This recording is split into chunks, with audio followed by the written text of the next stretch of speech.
the actual like podcast is I copy the title off the doc and onto the podcast.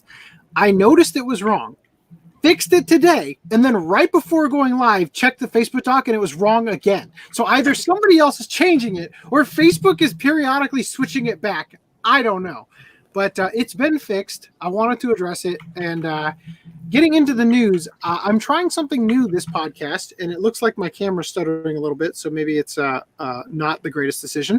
But I've got every tab for every article we're going to talk about already open. So hopefully we can do this a little bit better than we had in the last podcast. Is that a new shirt? Is it? No. I've had this shirt for a long time. I have that exact same shirt. I've had it for a couple of years. Oh yeah, yeah. I've had them for a while too. I had the I think I wore the One Piece one last week. Yeah, that's what I thought. Okay. Yeah. I don't remember you were wearing that shirt for the podcast. Maybe not. Uh-oh. Uh-oh. Uh-oh. Quick, change the camera. Change the camera. This is what this is what screen sharing does. Okay. All right, that was a little weird. Okay, so jumping right in, we've got a little bit of coronavirus news. Well, actually, first of all, for the Vic stuff, no updates are probably going to happen until after June 20th, which is when they've postponed the hearings and all that too, or the responses. So, Mobile Suit Gundam Hathaway anime film has been postponed in Japan due to COVID-19. Likewise, the giant Gundam statue viewing where the Gundam was supposed to move has, according to this title, been canceled by the coronavirus. I think it's just been postponed. So we don't get to see it. The opening ceremony experience or whatever they were going to have. Yeah. So we don't get to enjoy the catastrophic failings in the light of fucking robotics notes the way that we had anticipated. Was this one supposed to light up or move this time? It moves. It walks. Oh, cool. We talked about this. We covered this like 3 times on the podcast. Just a refresher for the audience. All right. So there's a new conspiracy theory that Shinzo Abe is the legendary yokai Amabie. Now, I wanted to share this just because I thought it was interesting about Amabie, not necessarily because the conspiracy theory is compelling or anything, because it's actually just stupid. But it basically stems from the fact that Amabie is an anagram for I am Abe.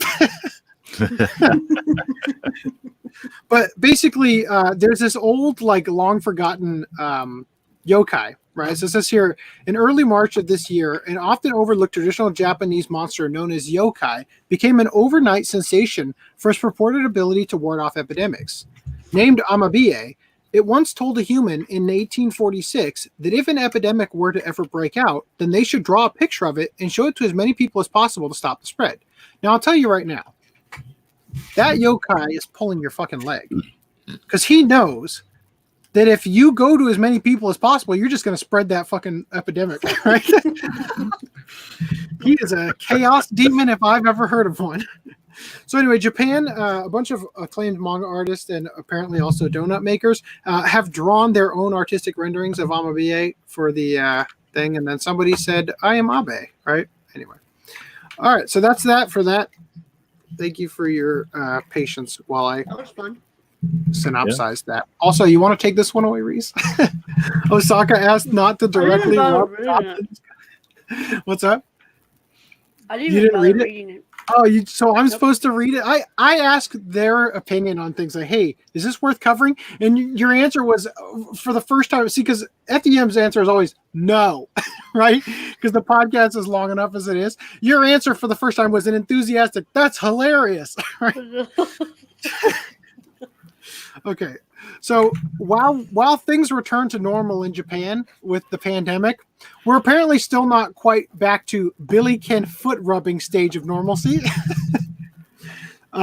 So apparently, I guess the gist of it is that there's an amusement park, and they have a statue of this goblin, and it's popular to rub the feet. So they're telling people to air rub it, like don't actually touch it because of the germ spreading. I guess rub the goblin's feet for luck, kind of thing. Yeah, basically. rub Buddha's belly. I don't know. I don't want to read this. By the way, just for everybody who's watching right now, the one viewer, so the podcast can only go to 8 tonight.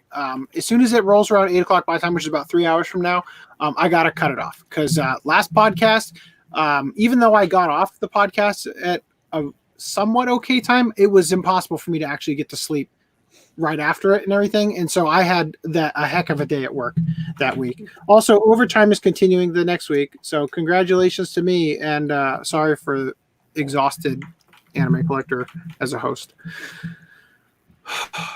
But as you guys know, money makes the collecting go round. All right. A nurse was reprimanded for wearing a swimsuit under a see-through plastic gown. And the scroll wheel on this mouse is about to get reprimanded for not working anymore. Is that why? There we go. All right. Okay. So, concerns for better protective equipment of healthcare workers has emerged in Russia after a nurse was reprimanded for wearing a swimsuit under her see-through plastic gown, a decision she made due to the getup being uncomfortably sweltering. The unnamed nurse, with some news sites referring to her as Nurse Nadia, was photographed at a Tula hospital in Russia, where she was helping patients struggling from the deadly coronavirus affliction. Hospital staff working at the Tula Regional Clinical Hospital's coronavirus ward must mandatorily wear protective equipment, but the female nurse felt the attire to be distractingly blistering, so she chose to wear a swimsuit underneath it, despite her gown being transparent. Medical professionals implored that the occurrence is proof that Russia should be doing more to better outfit medical staff. Try putting a garbage bag on yourself, make a hole for the head, and wrap yourself with tape, and you will feel what a protective suit is. Okay, I think they're saying that this suit is like doing that, and if you've ever done that, that's a way. It's like a greenhouse effect. People use that. Breathe whatsoever. Yeah, so people do that as a way to insulate heat and sweat when they run, to lose weight, water weight, right? It's actually a dangerous way to do it, but it works. Anyway, the same critic noted that employees should be issued gowns that are at least non-transparent. Anastasia Vasileva, who is head of the Alliance of Doctors and an outspoken critic of the Kremlin's coronavirus response, went further in stating that the nurse in question should have been given a more effective gown. You can see in the picture she was wearing some kind of plastic suit. An anti-plague suit shouldn't be transparent and must be made of a completely different fabric. The nurse was reprimanded for this illicit swimsuit wearing as she violated guidelines. A statement from the regional health ministry was, employees were reminded of the need to comply with the requirements for sanitary clothing and appearance. Get your ugly body out of here. Style aside, I kind of agree with her wearing that, because if you think about it, if contamination was in there, like the coronavirus, they can take that off, shower, and you have less to laundry later. Yeah. To try to disinfect yourself. I mean, I guess. Plus, the patients have something to look at. Yeah. Yeah. I mean, that old man in the background's not complaining. He looks pretty. Whoever took the picture clearly liked it. It almost looks like you can see this hand, and this one's in his pants. I'm a boner. You should be throwing a counter suit for not providing. Nurse, help me on the walker. Sorry, you should be throwing a countersuit for what? Because she's not, like the one at the very bottom said, it's not sufficient protective wear for the situation she's in. Because it shouldn't be serious. Oh, so you say because they're suing her for the or whatever. Did we read? Yeah, I get you. She's a counter complaint. So she's a counter. Back. Well, give us some actual, protective gear that we're supposed to be having. It seems like civil disobedience in a way, Like, so there's a story. It's kind of a famous story. I don't know all the details off the top of my head, like which school it was, but my mom used to tell me the story. It's basically the moral of the story is learning how to communicate properly to get what you want, right? And it's basically a story about a school that was having this tremendous issue with the girls in the high school kissing the mirror in the bathroom and leaving lipstick behind, right? Which is very difficult to clean off. So the principal, which was I believe was a woman, she said, well, we can't ban lipstick because then the guys are going to start wearing it to school too, right? So she came up with a plan, and what she did is she grabbed all the girls from the classrooms, that she took them out in small groups, and she had the janitor there, and she explained to the teenagers how difficult it is to clean off the lipstick, and how Manny, the janitor, or whatever his name was, has to spend hours a day doing this, and like how it would be so nice if they would understand that this is such a big deal. And the way that she wanted them to understand is she wanted to have each of them watch him as he had to clean, so they would get an idea for just how difficult it is. So Manny, the janitor, walks over, takes his mop, sticks it in the toilet, and then wipes the lipstick off the mirror. Right, and the point of it obviously is that the girls They're are all kissing like, toilet water. We're kissing that every day. Exactly. Everybody. Right. So that's learning how to communicate effectively in a way to get what you want. Right. I think that's kind of what this woman here is trying to do. Is she's like, well, if you're going to force me to wear this ridiculous sweltering thing, then I'm going to disobey in a way that doesn't actually violate any rules because I'm still wearing clothes or whatever. But what you know what I mean? Like my position to do. Yeah. And then there, because it forces them, it's kind of like posting the White Lives Matter or it's okay to be white. That one. If you post the "it's okay to be white" signs and people claim that it's racist, it's proof that according to them, it's not okay to be white. You know what I mean? So that's kind of like you're forcing people to admit their untenable position, right? Which is what she's doing here. Green line 7.3. Thank you. She needs a gown that works better. I don't know. Works for me. All right. So continuing here. Child kidnapper wanting to inspect children for the coronavirus arrested. A suspicious man who called out to children on the street asking if he could, quote, inspect them for the coronavirus was arrested, the twisted criminal admitting to his perverse intent. Hyogo police apprehended the 23-year-old part-timer from Akita Prefecture on suspicion of the attempted kidnapping of a minor. No children were harmed in the incident. It is suspected that the criminal called out to 5 young boys and girls, aged from 6 to 10, who were playing in the street, saying he wanted to inspect them for the coronavirus and that he would have to touch their bodies but would not inject them, perhaps in an attempt to lure in those afraid of shots. The failed evildoer admitted to his crimes and even uttered that he confronted the children with a sole objective of doing obscene things to them. Criminals may find further ways to make use of the coronavirus, such as 43-year-old man exposed genitals to girl because of, quote, coronavirus stress. I think it's kind of funny that Sankaku Complex takes that title and has the girl be the one exposing, but whatever. Damn it. Wash your you want to see the other? No, I'm just saying that the image they chose to use doesn't fit the headline. So the coronavirus has been used as an excuse to commit crimes yet again as 43-year-old. I mean, yeah, it could be a guy tucked in between his legs. You're right. You don't know. You're right. The food knows no bounds. The coronavirus has been used as an excuse to commit crimes yet again, as a 43-year-old man was arrested for exposing his lower body to a girl after invading a Sapporo apartment building. Invading the apartment building, with the culprit having an extensive history of indecent exposure. The part-time employee was rearrested on suspicion of breaking into an apartment building in Chuyo Ward on April 6th, with the man admitting he was, quote, stressed by not being able to go outside due to the spread of the coronavirus. Upon entering the building, he exposed his genitals to a female inhabitant, an act he also performed at a bookstore near Japan Railway Sapporo Station on May 8th. In regards to the bookstore incident, police claimed that the pervert had been charged with indecent exposure multiple times in the past, and the criminal used the same excuse by explaining that he was frustrated because there was no place he could go to, quote, play as a result of the virus. Right. So when you can't go out and play, you break into an apartment.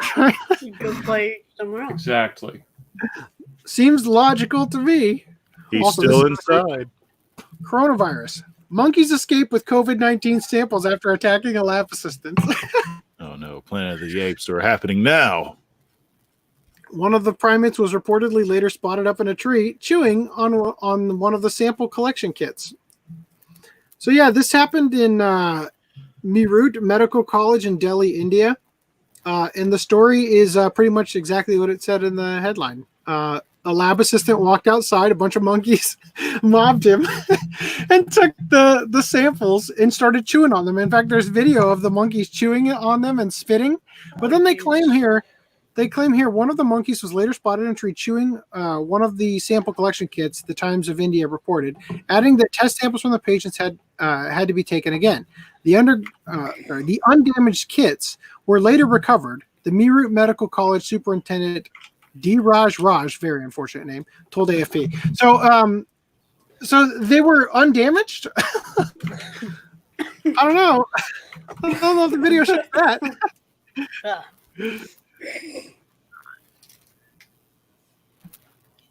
Continuing. Okay, so Tokyo, you guys recall that Japan lifted their state of emergency, right? So Tokyo City Hall gets a menacing red makeover as coronavirus infection numbers rise. And if I could scroll down, there you go. Yeah, so they that's pretty.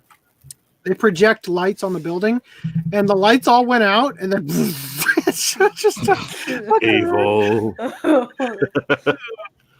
wouldn't be actually whatsoever. This is Tokyo City Hall, effectively, right? Okay, continuing. So you guys remember we talked about this video last podcast where they announced the cover art. JoJo's Bizarre Adventure Golden Wind. I watched that afterwards when I had internet. You realize that's not in the limited edition box, right? That's what has the banner. So here's the thing, though.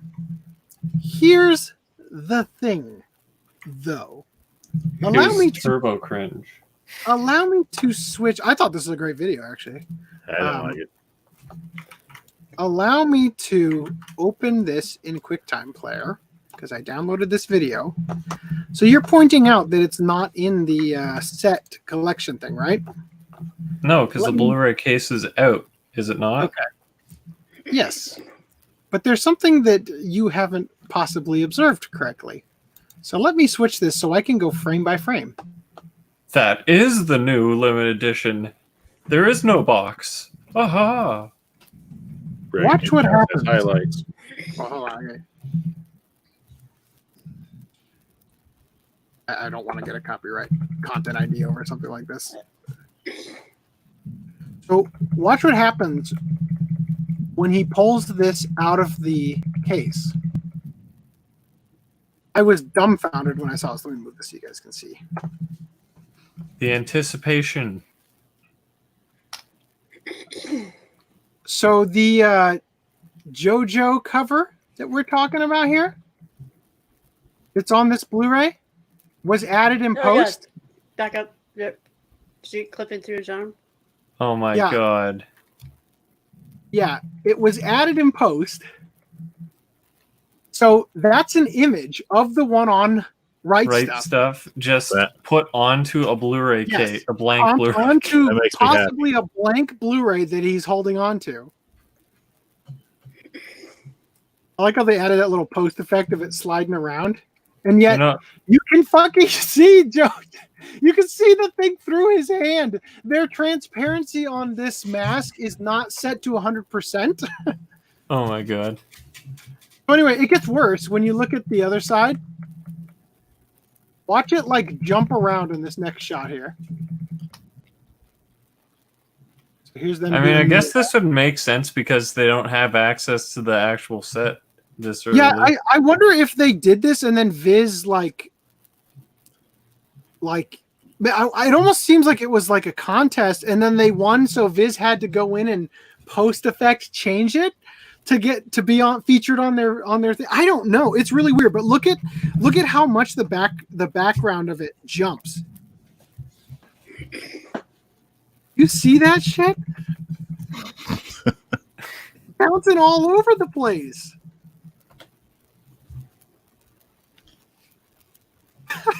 Oh, it's leaving the case.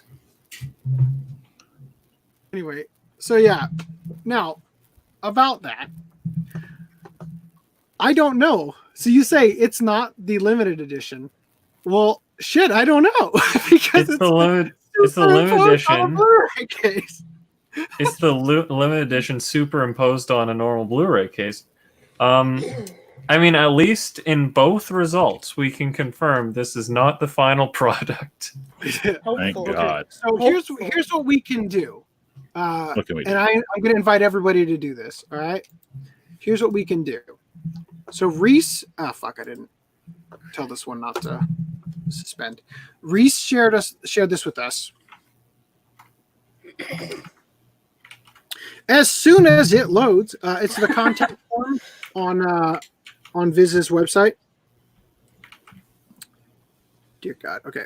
I'm going to go ahead and tell the rest of these not to suspend. Fuck. Okay. Never suspend Kickstarter from now on. Oh, okay. The contact. Okay, I was just saying. Yeah, that's the link. Okay, the internet's catching up to me, guys. It's catching up. This backdrop feels so weird with the cape on the far right and just the couple lines on the far left for the bastard. Like the lines like to the left of my mouse. Okay, here we go. Enough stalling. So you, which one did you select? For customer, hold on, I can't read it. Customer service. For customers? Or no. Yeah, okay. Yeah, customer service requests. Click here, top one, and you have to put your email in, which is optional. They can I would reply. put it in. I'm Your already reply. part of their mailing list or whatever. And then you put the comments here. Now, what did you say to them, generally speaking? Hey, Flip's here. Something like, Wait. as a person who's bought all the previous Blu-ray sets, changing the design of set 6 feels like a slap in the face to collectors. Yeah. So I'm going to invite everybody who's watching to go through that link. And if you're interested in them, perhaps, hearing from us and changing up how they're going to do this, to send them a comment, because they replied to you and said that they will, that they'll take it under consideration. They forwarded my concern to the correct department or whatever. Yeah, so, which pretty much doesn't actually mean anything. Just trash can, Yeah, but still, I think that the more people actually are willing to do this, I think the more likely that they're going to listen. Or because every one complaint is 1,000 customers. One or whatever is it? Yeah, What's the saying? it's for every person who bothers to call in to complain about a TV program, the statistic is that it's 1,000 people who were outraged but didn't call in, right? So basically, whenever social media or any company sees a complaint, their metric is that's 1,000 people's opinion usually. I've also tweeted them and messaged them on Facebook. In fact, I should have grabbed those links so that we could, if we wanted to signal boost those a little bit more to show support. I already retweeted it or whatever. But yeah, I'm going to be doing one of these in the near future as well, just to let them know, like, hey, this isn't the first time you guys have done this, and it's really disheartening when you've got such a great release. And it's funny that Flip is here after being the one to sort of talk about Viz and their releases. But yeah, I think this would be a good step forward to making your voice heard and seeing if they're willing to at least give us back the clamshell or whatever, Even honestly, I'm not too worried about that part. It's more about the aesthetic. Because I like the non-clamshell version better. Whatever, the spine is going to look like an art box with the color design with that same image of Jono like holding his arm. Even just it would be an improvement. And his stand on the back. I mean, just keep the image, this look, design, and the spine the same. I don't care if it's not a clamshell anymore. Just like an art box with the booklet inside of it, like the like Megalobox limited edition kind of thing. Yeah, it doesn't even have to be clamshell because it's a shorter book anyway. But this. Which one is which is the thing that we click on again? For the top one. This one right here. The customer service request. Yeah. All right. Yeah. That's the only one that's even remotely close to. Yeah. And as I said, they'll forward it to the relevant department or throw it in the trash. Controversial. By the way, oh wait, actually, go ahead. Let's just wanted to say, hey Flip, hope you're doing okay, man. Yeah. I hope you're recovering. I heard you're sore, but hopefully what you're doing and I mean, he's at least good enough to watch us, right? Well, not only the Very car lucky. accident, but I'm pretty sure like being a business owner right now with everything that's going on isn't exactly the best. Maybe the car accident's a blessing in disguise, so that you will be taking it easy for a few days and not in the midst of it. So let's do pickups. I want to go first and last this time because every time I have a pickup, you guys already have it and do it before I get to do it. So I want to address something real quick because something arrived for me that I was excited about, and then I got it and I was quite mad. So I'll start with this one. And there go the rest. Rising of the Shield Hero. You remember we talked about this on the podcast and how it comes with an art book and a space for the other set, which also comes with an art book that you paid a little extra for. Except that this stupid fucking art book, this amount of room here is just enough for you to replace one of the art books to fit this shit in here. Dude, I think the light novel is bigger, is thicker. Yeah. Art book and light novel. Light novel. So you telling me that the light novel won't fit in here? If you take No, I I think haven't tried it. I don't. You have to take But out it looks the art thicker. book. You have to take You out might the have to art take book. off the sleeves for the. So I will say this though, I'm very pleased that for the first time in the history of ever, Funimation has included the slipcover inside the art box. No, They okay. did that with Steins You Gate are Zero. so out of date. They've done that plenty of For the times first, already. I meant to say the first set that I bought. For the Right, movie. because Yeah, Twin Steins Star Gate Zero. Exorcist has that. Black I have Clover. what? Did they do that for Steins Gate- ReZero? Steins Gate? Steins Gate Zero. Steins Did they Gate do that? Zero. For Steins Gate Zero? I don't remember looking at it up close. I don't even know where it is. It's probably Star Ocean. Steins Gate. There it is. Huda.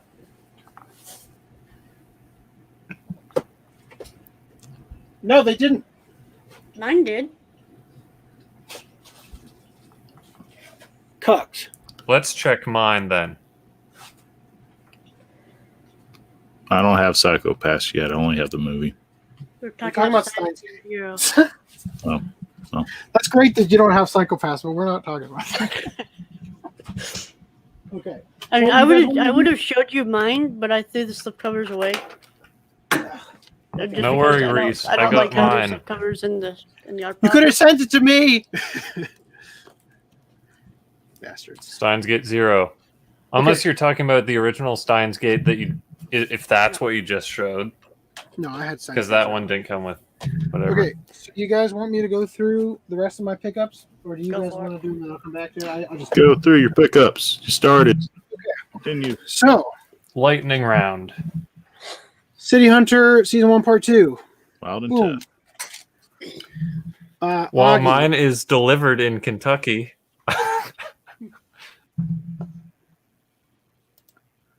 Duo says, you say you're a true anime fan, but have you watched the masterpiece that is Nyan Neko Sugar Girls, the greatest anime of all time? Well, this I is can the say I've first time never I've heard of it. Heard, yeah. I'm going to guess it doesn't have a physical release. So also Flip in reply said, just glad to be alive, bruised ribs and sternum, just relaxing. That's good to hear, man. That's I'm glad amazing. you're alive too, Flip, for Seriously, the record. with that photo of that wreckage, shit, man. We'll try to So, keep Augie- the humor to a minimum so you're not laughing and expending your lungs too much to stretch out your ribs. I will not promise that. Aki, are you ready to be jealous? Go for So, it. Go for it. Remember last get Remy. podcast? Remember last podcast when I picked up a second copy of Wanderer Frontier? Yeah. I got the Cosmos Conqueror somehow. Oh, cool. So that's kind of neat. I need to see if I have that. And then, so I've been reading 100 years of Japanese film. I am burning through this book so much faster than that other one I was reading. But the only problem with a book like that, months now, haven't you? Months? No, maybe weeks. 3 weeks. But I only read it in the car while I'm at work during break, which is 20 minutes and 30 minutes for lunch. So, but I'm burning through it way faster than that other book. Dua says, well, if you search the name, you'd realize there's probably a reason it doesn't have a physical release. I'll send it. All right. Well, I'll check it out. So anyway, the problem with a book like that, though, is that it's going over stuff that is really abstract in the sense that you know it by title. And then they tell you, like, okay, so this is the thing we're talking about. Also, by the way, it's not surviving. There's no prints of it available. You can't watch it, right? So it gets really abstract. But a lot of stuff does have a surviving release. So I've been collecting a bunch of actually, let me go through something else first. I've got 2 things from Twilight Time just because they were going out of business or whatever. So I got the Yellow Handkerchief and Bullet Train. So these are Japanese movies on Blu-ray that I got because Twilight Time is going out of business or whatever. Crossover Maniac says, is Nyan Neko Sugar Girls by any chance be found in the same section as Labu I think Girls? he's asking, is it hentai? Is it? Yeah.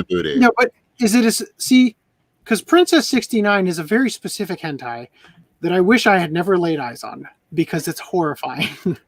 What were you guys looking for? So in we the were Steins looking to check if there was a included sleeve in the part 1 or part 2, whichever one came with the limited edition. The point was that my Shield Hero came with a slipcover on the Blu-ray for Volume 1, and usually Funimation doesn't include that. And then they were saying prior to like the last 2 years. But apparently the only people it happened to anecdotally was FDM and RHYS. So also Dua says no, it isn't hentai. As if that changes anything for how long these things are. All right, anyway, so I got a couple things here. So first of all, I've got a bunch of movies. These are all Korean, in Korean, but these are the I think everyone I picked up was region. Yeah, they're region free, and I think they have English subtitles. So these are the films of Mikio Naruse. This one is Flowing. And of course, I'm getting cucked on the horrible backwards upside down spines. So that's just wonderful. This one is Floating Clouds. And these are movies from like the 1920s, right? Like, in fact, some of these are even silent, right? This one is Sound of the Mountain. Literally none of these. I think Repassed and Flowing might have actually been in the book so far, but I picked them up just wanted to get an idea. Then I got this one, or the films of Yasujiro Ozu. Which one was this? Passing Fancy is what this movie is. And this one is also in Korean, or is a Korean release. And subtitles are only in Korean, so I'm not going to be able to watch this one. That's unfortunate. Then I got When a Woman Ascends the Stairs. This is another Mikio Naruse one. This is a Criterion release, so this actually does have Region 1 in English. Black and white monorail in Japanese with optional English subtitles. Tokyo Story by Yasuhiro Oju. Which also has the same. I almost picked up Bastard Show, and then I got something really freaking cool. These are the ones I'm most excited about. So I have something that I think might have also come from Korea. Actually, I've shown it before. It's called Japanese Anime Classic Collection, and it's in a really weird spot. Yeah, well, it's all ancient anime. Yeah. It's in a really tight spot in this bookcase, so it's kind of hard to get it out, actually. Here we go. Oh, I should have had this ready. I'm going to knock a bunch of VHS tapes on my head right now. Oh, no. Oh, save. Okay, so I'm trying. So this is the box set I'm talking about, Japanese Anime Classic Collection. You can see it's got a bunch of Korean on it, but it has subtitles, I believe. I don't remember. I honestly don't remember. These movies are so old, and they're anyway. But it's got a bunch of old ancient, like 1920s, or maybe not 1920s. That might be a little too early. But old black and white anime, right, from way back in the day. And I found something similar to this, but with silent Japanese movies, titled Talking Silence. And I think I have everyone but volume 8 at least on its way. And volume 8, Amazon said would likely come back in stock. So I was able to buy it, and as soon as they get it back in stock, they'll send it to me. I don't know if they actually will get it back in stock. And these were all like $50 each. So this was like a $250 or no, $500 purchase. So this is volume 1. This contains The Water Magician and Tokyo March. This is volume 4, which contains Migratory Snowbird and Kasosume Pass, which again, most of these are going to mean nothing to you, so I'm just going to go ahead and skip through them. This is volume 5. But the one that I'm really excited about is not this one. This is volume 6. It's volume 9. Volume 9 is the one I'm looking forward to. Ronin Gai Daichawa. So my favorite samurai movie of all time is Ronin Gai. And a long time ago, I think there's 3 versions of it. I saw the black and white one. I rented it from Blockbuster when I was a kid. Amazing movie. Like, it's boring as shit until the very end, but you for some reason don't like feel like you don't feel like turning it off, I guess. Literally the last fight scene, the guy goes into battle with like 20 swords strapped to his waist, and he just like he's dual wielding the whole time, and his swords are like breaking and shit, and he just draws another one and keeps going, and he fights like 100 guys off. It's fucking insane. Black and white one's even better than the color one that I do own. I still haven't been able to track that one down, but apparently this is the same story back in like the silent movie era, so that's kind of crazy. And then this one, I believe, is the original film adaptation of the 47 Ronin, which according to the book I've been reading, only like 20 minutes of it are surviving, but according to this, 64 minutes are available. So that's kind of cool. And I'm planning to do, because I did a review, one of the very first reviews I did on the channel was for The Last Samurai, and I had recently seen the Keanu Reeves 47 Ronin, and you couldn't really help but make comparisons. So I kind of talked about both of them in that review. But I after that review, I went on to see like 3 of the other, because there's over 80 renditions of this story in film. Weirdly, no anime though. I thought that was kind of strange, but or at least none that are noteworthy enough that you know that they even show up on the Wikipedia entry. But I saw some of the other ones, and I was kind of harsh on the Keanu Reeves 47 Ronin, which I think is a terrible movie, but I think it actually is the best one, sadly, because these are so cringe with how, you know, they go about it's the most Japanese thing in the world. Because in the 47 Ronin movie, the way that Lord Asano and Lord Kira get into their beef is that Lord Kira uses a witch to create a magical spider that bites Lord Asano and gets him to hallucinate. And I talked about in the Last Samurai review how that's not based in reality. So if this is based on actual events, I might actually be rooting for Kira. Well, in the other 47 Ronins, it's literally like Lord Kira walks up to Lord Asano in the temple and just kind of like flips his hat off his head and like, haha, bitch, right? And then that's what starts the fucking thing. It's so petty and stupid. But anyway, so I'm planning on doing a revisit on 47 Ronin, covering a lot of the different ones. And I'm probably going to do that with the Real Sharks podcast. But I'm planning to do it in a way where I can do an audio form for their podcast. Thank you. You guys didn't see that, but FDDNM somehow dipped out of the stream and then came back. My internet died. Good job. But yeah, I'm planning to do an audio form for their podcast and then a video form for the channel, where I'll compile clips from all these different renditions of the movie. So anyway, last thing here. Oh no, Amazon, damn it! So Amazon sent me this one first, right?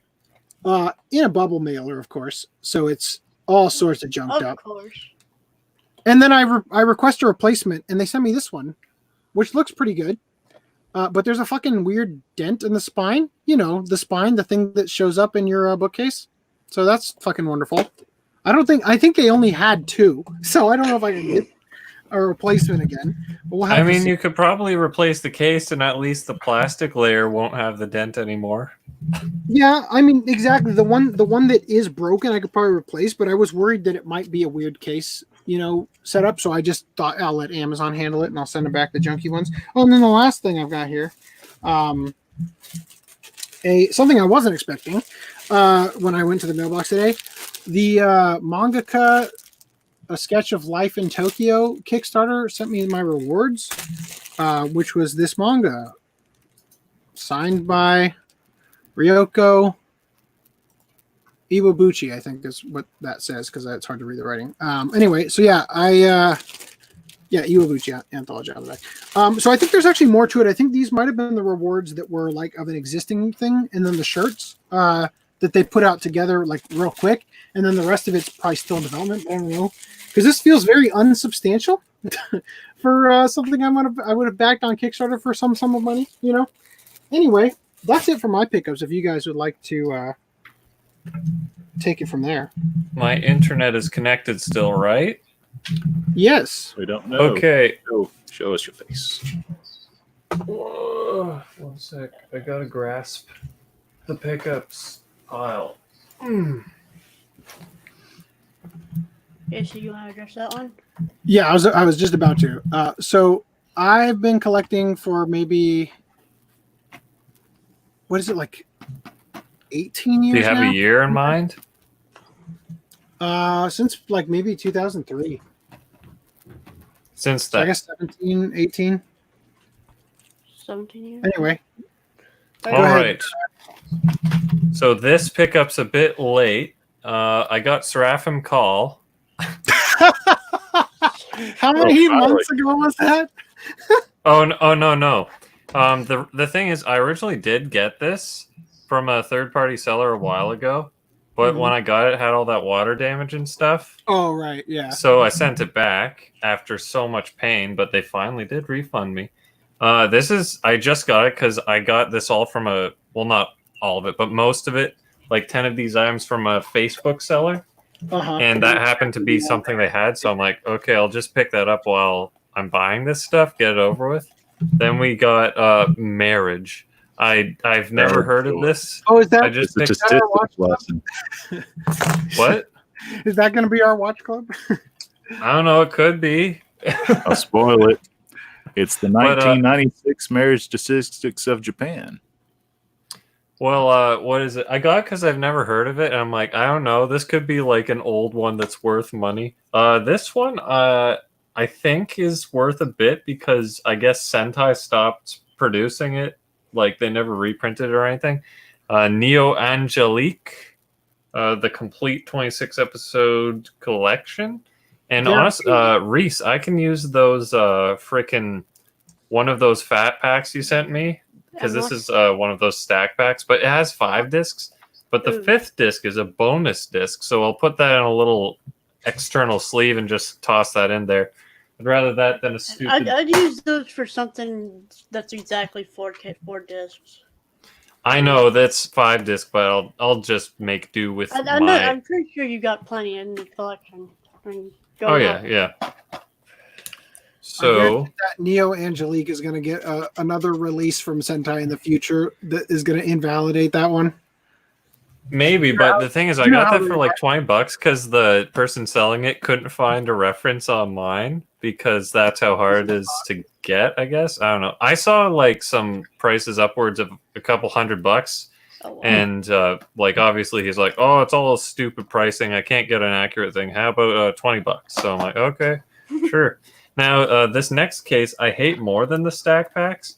It's the 2-disc ADV, thick ones. Yeah. And the thing is, Haunted Junction, the Bondi set, had one of these, and I made a custom artwork slip thing and put it in a 2-disc regular size. That's how much I hate these things. So I might do that with this one. But Sakura Diaries, yeah. I think this one's worth like $100 on eBay and stuff. Really? So I don't know. Decently funny. But what is it? Yeah, and collector's edition. And what is it? Yeah, so I got it because that person also didn't have a good price point for it, so they sold it for like $12. I'm like, okay, That's cool. how much it should be.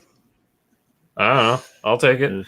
Boys B. Under my nose, I didn't realize. I think this is out of print from Nozomi, and who knows? They could revive it with a SD Blu-ray or whatever it is. But my brother bought this secondhand a long time ago, and I thought nothing of it. I'm like, Boys B, whatever, who cares? So then when this person had it, I'm like, okay, I'll snatch that up, and I think that was also pretty decently priced. All of these were, except for the Blu-rays, basically. Those were $30. And then we got pre-tier, which I used to be unable to find this for a good price. It was all like, oh, it's $100 or so dollars. So I got this while it was in a good price range. And this one, what? It's trash. Pre-tier? Oh, the next one. What? This next one, I'm I've never seen it, but I've always been really interested in watching it. Happy Lesson, because I couldn't find the complete collection without being price gouged and all this stuff. Because on RHYS stuff, one of my first orders, I bought the Happy Lesson OVA, and I'm like, cool.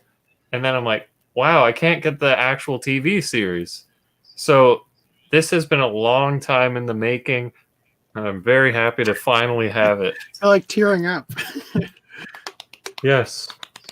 And then I got this more out of obligation. I didn't really want to get it, but I'm like, dude, I totally can't find this anywhere, and it's going to be so much harder to get if I don't get it now for $30. Time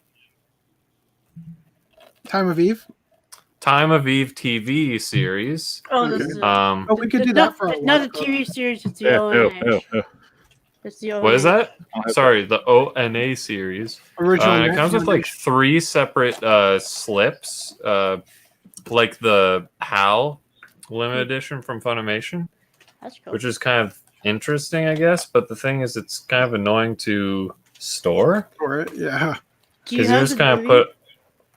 Oh, I had the movie before this, and it's dubbed in the movie. Yeah. I mean, this has a runtime of like 3 more minutes than the movie, so I'm like, is it really even worth watching? The movie has more material because that runtime is included in the opening and the ending credits for each and every one of those episodes. Oh, okay. So movie Best Girl. But it feels cool just to have this as a collectible. Yeah. And now we get into the other stuff. So the Blu-rays. Nagasarete Irianto. I've been reading that the wrong time for so long. No, it's Ironto. Even worse. My brother told me about this show before it even got licensed. He's like, yeah, it's about this guy who gets like stranded on an island and then whatever, harem and stuff. And I'm like, okay, cool. That sounds like a solid plan. And it's a discotheque. It's a discotheque release. So I've been meaning to pick it up for a while. I actually pre-ordered it, but Amazon.com canceled on me.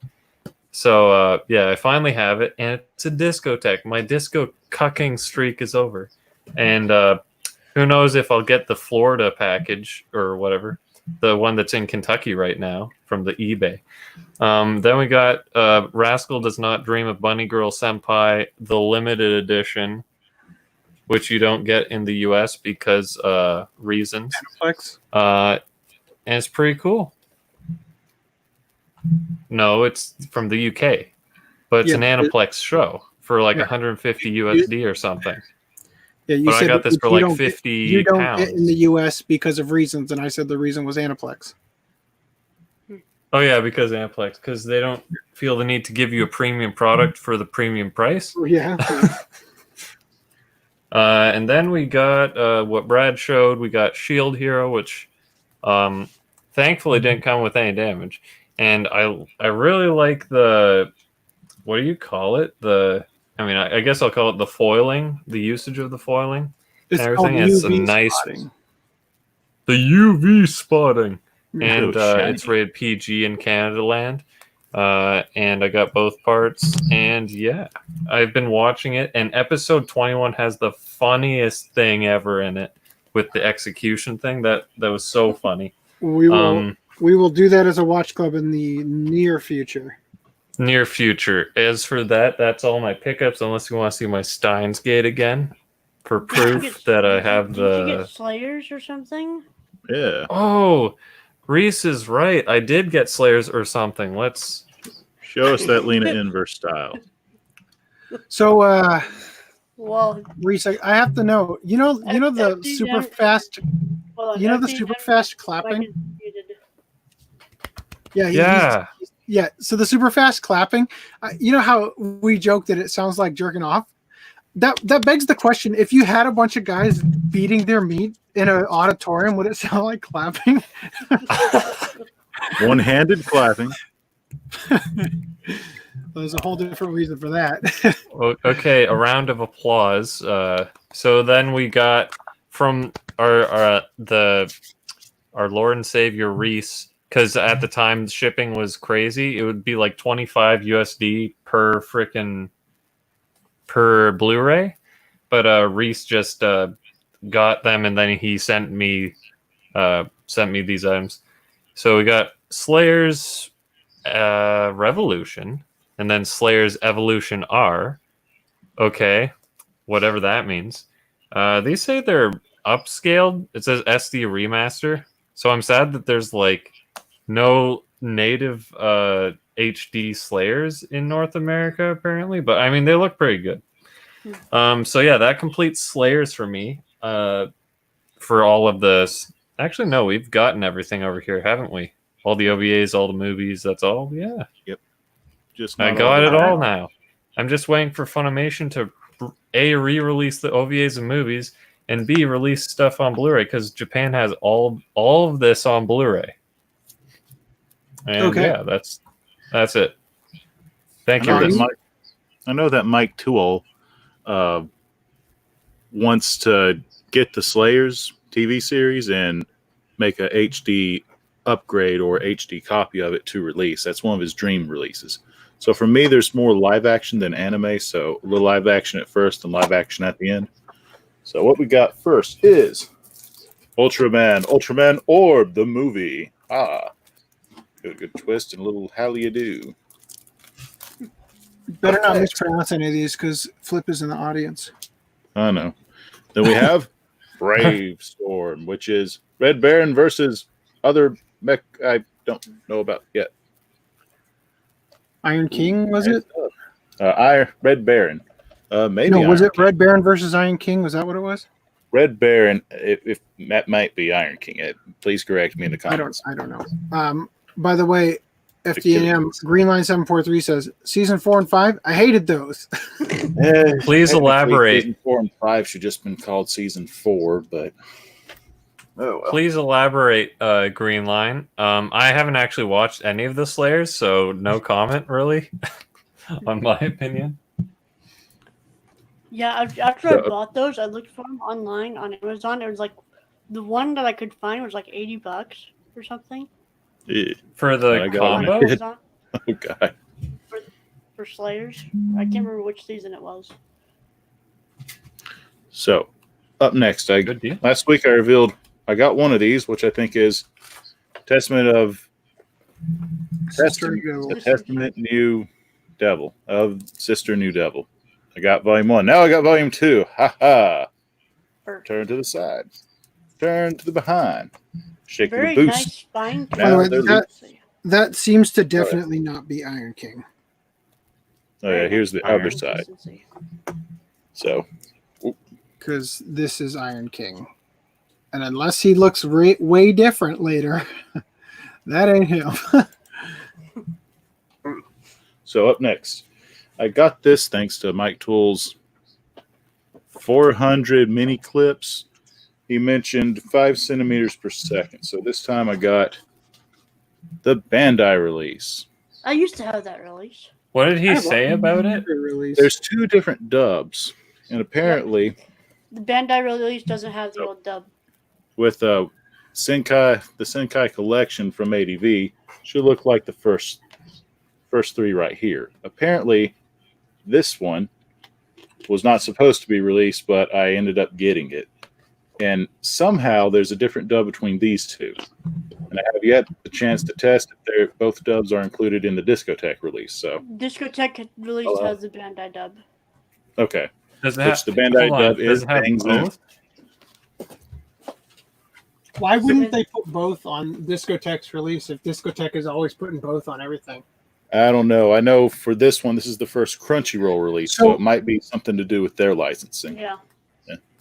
So I also have all 3 of those, even though I've only ever watched one of them because the movie's not that phenomenal. Yeah, I agree with you there.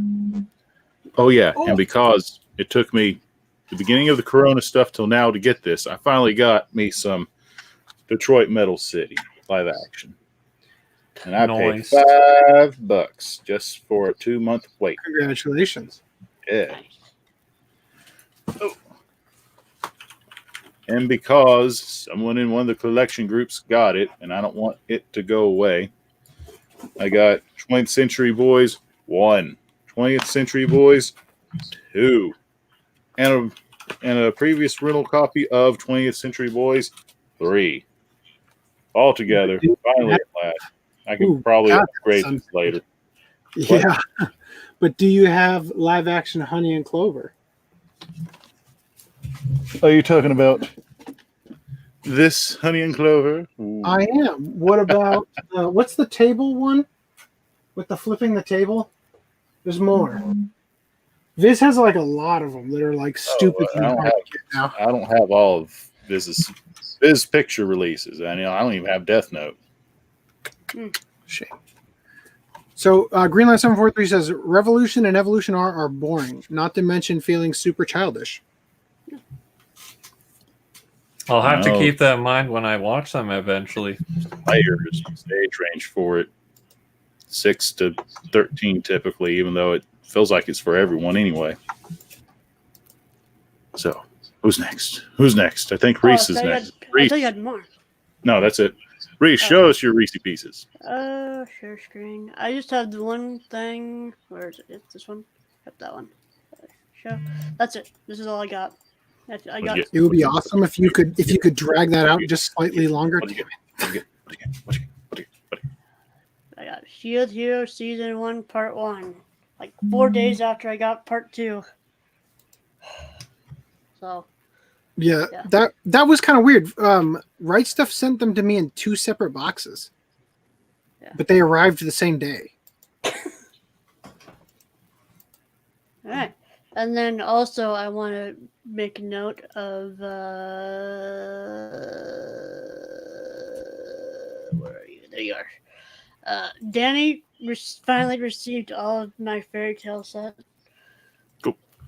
Congrats, Danny. So. I sent these to him. I sent these to his proxy shipper in California back in March, and he finally got them. Wow, that is a service that should be better. Well, no. They sent them out from California about a couple days ago. That's what I'm saying. Is that the proxy service is inexcusably bad for what you'd think. So that is it. That's all for me. All right, stall for like another half second. All right. Well, I'm writing up my email to Viz. The only reason I don't have Shield Hero right now is if I ordered both of them on Right Stuff, both LE copies, and I'm waiting for the light novel to get here. Yeah. Oh, okay. I mean, nobody's shaming you for not having it. I don't know what the point of the light novel is, like, because there's an actual light novel series release. I think these are short stories that came with the DVD releases and the Japanese release or something. Okay, well, that's at least collectively good. I tried looking through the Wikipedia and read somebody had posted the names of the 4 chapters in the novel that came with part 2. And I tried looking through the Wikipedia to see if I could, find corresponding chapters in the regular light novel releases, and I couldn't find any. Okay, thank you for your stalling. We're totally up to. I got all the tabs not gonna fail us now. Damn it, wrong button. There we go. Okay, controversial manga author George Akiyama passes away at 77. Best known for breaking boundaries in manga series Asura, Hagure Gumo, and Koku Haku. So, the only part of this you're interested in. Weekly Shonen Magazine serialized Akiyama's first controversial manga series Asura, which got the magazine pulled off shelves in 1970 due to the first chapter containing cannibalism. So, all right. There you go. Also, that doesn't quite line up, but all right. Yeah, different style. Is that supposed to be a sword or just a flaccid stick? I think it's a boken, which is a wooden sword. So, Iridori Comics CEO On Takahashi accused of translating manga for a pirate group. Now, I'll just say that I'm not saying that this is 100% confirmed. I'm just going to read to you what this person said. But if it is confirmed, I kind of don't care either way, but I guess it's kind of worth talking about. So, Iridori Comics' own Takahashi is probably best known for being quite vocal against piracy groups. He was one of the prominent voices championing the shutdown of groups like Manga Rock back in August of 2019. However, some digging by manga fans uncovered that one of the translators working on the English translation of The Testament of Sister New Devil for an unlicensed group is none other than On Takahashi. So this Twitter user posts up a lengthy thread about it, saying, at On Takahashi, the CEO of @Iridori Comics, is always whining about how piracy is evil. So why is he accepting money to work as a translator for piracy groups? Here's one example. He works for a piracy group stealing light novels and sales from Kadokawa. They're just adding everybody like, hey, I'm telling on this guy. Please notice. A massive publisher from Japan. So basically, what it boils down to, they say On Takahashi is lurking in every 4chan thread because he's so insecure and afraid. When he saw someone on 4chan mention his involvement with that group, they immediately removed his name from their piracy site and banned almost everyone from the Discord. I'm surprised. Like, if I was running a piracy organization, do you think you'd use your real name? No. That seems really weird to Probably me. So not. I'm a little skeptical of this. I don't know. I honestly don't care, but it is kind of funny. So apparently in it says also here, the piracy group has a paywall for pirated novels. According to their piracy site, you donate money to the owner, and he gives a small amount to the translator, and the donor gets to read the translation before non-donors. Donations to avoid taxes, that's a crime too. So the group's owner said they have 1,200 donors. There's definitely more than that. Let's say each donation was $20 US. That's $24,000.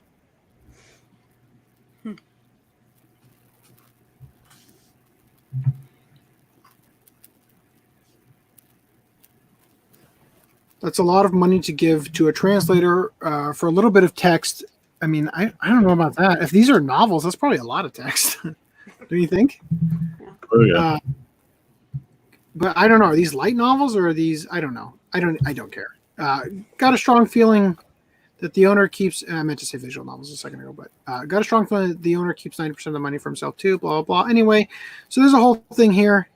Now they claim that the Discord started banning people, which, I mean, it seems like a cover-up if you have to go to that length, right? So, I mean, that's definitely not a good look. And then they talk about Own Takahashi apparently on the group. I don't know if this is his actual thing. I don't know. I don't really care. I just thought this was an odd turn of events that I thought was worth at least mentioning. So, for the sake of, because we have to wrap this up in the next 2 hours, let's keep going. Laughing. So, yeah, this is definitely going to make it to its goal. Only 9 days. Aniplex Online Fest packed with anime content. So basically a live streamed, what do you call it? Convention kind of thing with announcements and screenings or whatever. They're going to have musical guests and mostly Fate stuff. Live action Sonic the Hedgehog movie sequel officially in the works. So this has been confirmed. So on Variety, they had an exclusive where Paramount and Sega confirmed that the sequel is officially in the works. Also, a live-action Kingdom film is also getting a sequel. Reese, I think you shared this, right? I think so. Maybe. I don't know. Do you want to say anything about it? No, just live-action news. All right. So this would be like the third one, right? I don't know. Live-action Cowboy Bebop censoring Faye's outfit. Quote, "We need a human wearing that." It's hot in space. I mean, I've never really liked this outfit personally anyway, especially when you see the cosplayers wearing it, because when it's drawn, it's one thing, but when it looks like it's made out of plastic leather, plastic, yeah, exactly. It looks kind of gross and weird in real life. So I'm not on board with the live action Cowboy Bebop casting or anything to do with it at all. I think John Cho in a fro is a horrible misinterpretation of Spike Spiegel. And I always think it's funny. First of all, John Cho is not even Japanese. Second of all, Spike's not even Asian, right? But I just... he doesn't even have a fro. I don't understand it. Anyway, so Netflix has continued in its perverse agenda to scorn female beauty as a writer for the live-action Cowboy Bebop series divulged that in addition to blackwashing the very clearly white-skinned Jet, I don't know if I agree with that, the rough and tough beauty Faye Valentine will now be forced into a more, quote, appropriate outfit. Writer Javier Grillo whatever you fuck that name, participated in a lengthy interview with IO9 and divulged many miscellaneous facts about the live-action Cowboy Bebop series, though perhaps most vital is the dismaying segment regarding the hardcore Faye Valentine, which was after a section noting the series would focus more on Spike. Other smaller changes, this is a quote here, other smaller changes are also being made in translation, as one would expect. For example, Faye's revealing costume from the anime has been toned down a bit for Netflix's costume design because, as whatever that guy's name is, put it, we have to have a real human being wearing that. It was also noted that smoking would be, quote, less glamorized. And while the characters still smoke, now they're just going to smoke from a bong. Oh, yeah. And while the characters still smoke, the habit may be a bit less glamorized to reflect modern sensibilities. GM told us it's about finding a balance between honoring the spirit of the original and adapting to the medium and audience. Yeah, I feel like honoring the original is completely out the window by this point. They don't go. They shouldn't. Those two statements shouldn't be in the same sentence together. Yeah.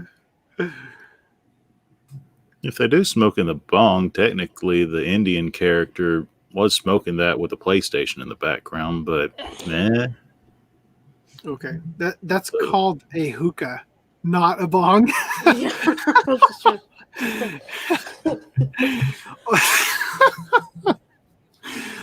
Almost as if to insult. So I just real quick, I haven't actually read this article yet. It popped up right before I was finishing up with the articles, but just a heads up there. So almost as if to insult fans of the decade-long Adult Swim series. Don't know why you phrased it that way. That's not accurate at all. Mar Swatch, how would you even pronounce this name? Also bragged about how much they'll be, quote, sticking to the source material. But this live-action version, and an American-made one at that, has some fans fearing a Dragon Ball Evolution situation. Okay, I would legitimately like this more if it was Cowboy Bebop Evolution instead of whatever they're going to try to make it. Where the style and substance of Bebop are lost in translation, not just as it transitions between mediums, but also creative teams. Griot Marswatch, that's what I'm going to pronounce it from now on, insisted that's not the case. He said, quote, "You can look at Cowboy Bebop and say, well, it's just a takeoff point. We're going to give them different hair and different clothing, and we're going to call it something different. And it's just sort of going to be a loose thing," he said. If you're doing Cowboy Bebop, you're doing Cowboy Bebop, you know? It's kind of like doing Star Wars. Well, that's reassuring. We're going to do Cowboy Bebop, but we're going to do it casual. Casual Cowboy Bebop. There you go. Fuck, of all the franchises to bring up to reassure us. Someone immediately noticed the hypocrisy as a statement on Faye, which is actually after he uttered the above quote. So he says this and then goes on to say the stuff about Faye. Mentions essentially putting her in a different outfit. More inane discussion about the diversity were also present in the interview. So apparently this is what they also said there. This is where the adaptation has gotten into a bit of hot water. Netflix faced criticism for having a largely white and male creative team behind Cowboy Bebop. Dear God, how dare they? Part of an ongoing problem of diversity behind the scenes. However, Griot Marswatch, who is Puerto Rican, pushed back on this a bit. He noted that Cowboy Bebop creator Shinichiro Watanabe is serving as a consultant on the show, which means effectively nothing, and touted fellow season 1 writers like the aforementioned Greenfeld and Vivian Lee Durkin, both of whom are of Asian descent. Well, it's great. It's great that you can pull off the "I'm not racist. See, look at my team." You know. He also said the show has been committed to diversity in front of the camera, something that Netflix's other high-profile anime adaptation, Death Note, failed to do. They failed to be diverse. They failed to be diverse by casting Elle as Lakeith Stanfield. Yep. Are you kidding me with that statement? Not diverse enough. Willem Dafoe wasn't Puerto Rican. I'm sorry, Ryuk wasn't Puerto Rican. Spike Spiegel has to be Asian. Right. No, he doesn't. That's racist. His name is so Asian, of course. Like, you can't Scarlett Johansson this shit. God, how are they missing the mark so bad? Seriously. We can't be racist, so we have to cast diverse people. Like, it's racist doing that. Cast people by their merit. Yeah. The worst part of this, Netflix community guidelines they have to follow to create something. The worst part about this is that they bring up, like, you can't Scarlett Johansson this shit. Like, literally, Ghost in the Shell is the one story where you could cast somebody who's white and it wouldn't invalidate the source material because the character is a ghost in a machine. Yeah. Like, you're going to bring that up as your valid argument. The machine doesn't have ethnicity. Oh, except it was made in China after saying Mexico. Spike Spiegel has to be Asian. Like, look, I don't need for Spike Spiegel to be white, but I'm just like, it's the trying so hard and just failing with John Cho, #1, and the fucking afro. What are you doing? It's okay. So here's how we came up with it. We had John Cho. He went and got a perm, and we started shooting. You know? Fuck. We are making a show that takes place in a future that is multicultural, that is extraordinarily integrated, and where those things are the norm. All right. Again, critics will point out how Jet is being played by a black actor. I mean, I don't care about that. I mean, Jet is definitely lighter skinned than the actor they have playing him, but I don't care. I really don't care. You know, it's one thing to make L black. I mean, that's a pretty obvious difference.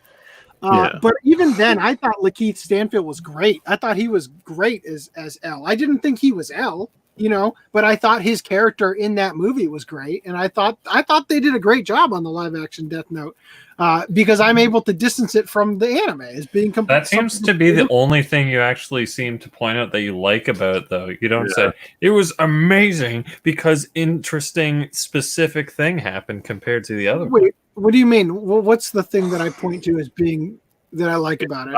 You like it because it's different and no other reason. You don't point out it had such a good plot point here and there, and that was like so amazing. When I looked at the trailer, I'm like, this looks like trash because you have white. Well, okay, sorry, I don't mean it as in he needs to be Asian. I mean you're in Little White Village Place, and then you see Misa is this like cheerleader who's like smoking and all this stuff. I'm like, dude, what? So, to prevent this from being an hour-long discussion, I did a first impressions on that movie, and I covered all my bases there. So there are things I would have liked to see them do differently, but what it boiled down to, I think I remember saying something like, what they should have done was rather than make it Light Turner and L, they should have had it be Ryuk drops the Death Note in America and the events play out a second time after what happened in Japan or whatever, right? Is that they should have, if you're gonna do it for an American audience, literally divorce it from this is like trying to recreate stuff that happens in the anime and just do it again. In other words, you're saying the one thing they didn't change from the original is the only thing that bothered you. Well, I'm just what I'm saying is that I think the only failing of it as a movie is that they tried to link it to the original when it could have easily stood on its own as a news story in America, and it was a bad decision to name the character Light. That's fine. I'm just saying that the only thing you ever seem to praise it for is because it's different, not the specifics of what they did in the movie. Okay. So again, I don't want to drag this on for an hour. Yeah. But just to reiterate the point, it's that I think that what it does well is that it doesn't shackle itself, and it takes the. I can agree with that point. I'm just saying. Well, anyway, if you guys haven't watched Dandy as Candy. If you haven't watched that First Impressions, it's a pretty good one in terms of where we actually get to go with the conversation.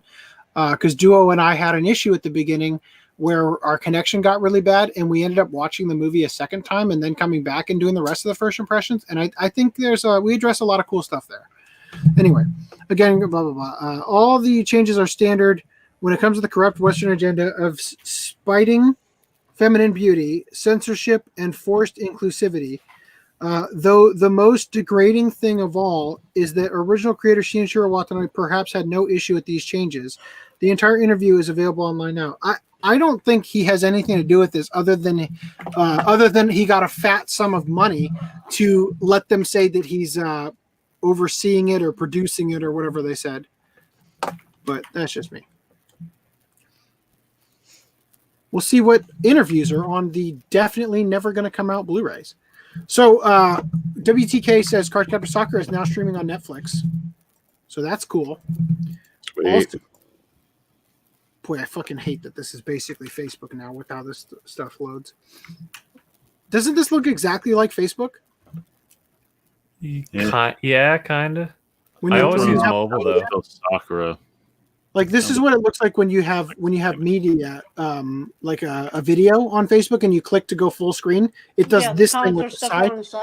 It looks just like it. Yep. Anyway, also regarding this, Professor Who says the Netflix release of Cardcaptor Sakura uses the beautiful 4K restoration and seems to use the subtitles from the NIS America Blu-ray.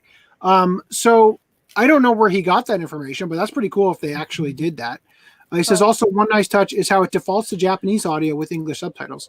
So in the why is that a nice touch? That should be a perfect setting for Netflix. In the more recent Cardcaptor Sakura Blu-ray release, did that have a dub that was a new dub, or It was the Animax. No, it's the Animax one dub. that was recorded. That was that legendary dub. It wasn't Card Captors. It was the Animax dub, right? Because I don't have that. Yeah, I think I like was, the Japanese. Was that version recorded in Ocean Group or Toronto? Something like that. Animax, isn't that like the Singaporean? That was the Malaysian dub. Yeah, Malaysian. And are you talking about the Card Captor one being? Okay, anyway, The WB Kids was the from Deke one. Okay, Megalobox is also streaming on Netflix, which is a show that I would very much like to do for a watch club. By the way, Oh yeah. at some point. Season 2 is supposed to come out some point. Crossover Maniac says the $5 super chat. Thank you very much. The only good thing about the Netflix abomination was Willem Dafoe. And yes, you're right. It would have been better if it was a sequel, not a remake. Yep. Thank you. Said it. Agreed. Okay. Sequel to the Japanese movies. Yeah. No. To the. That actually would have been pretty funny.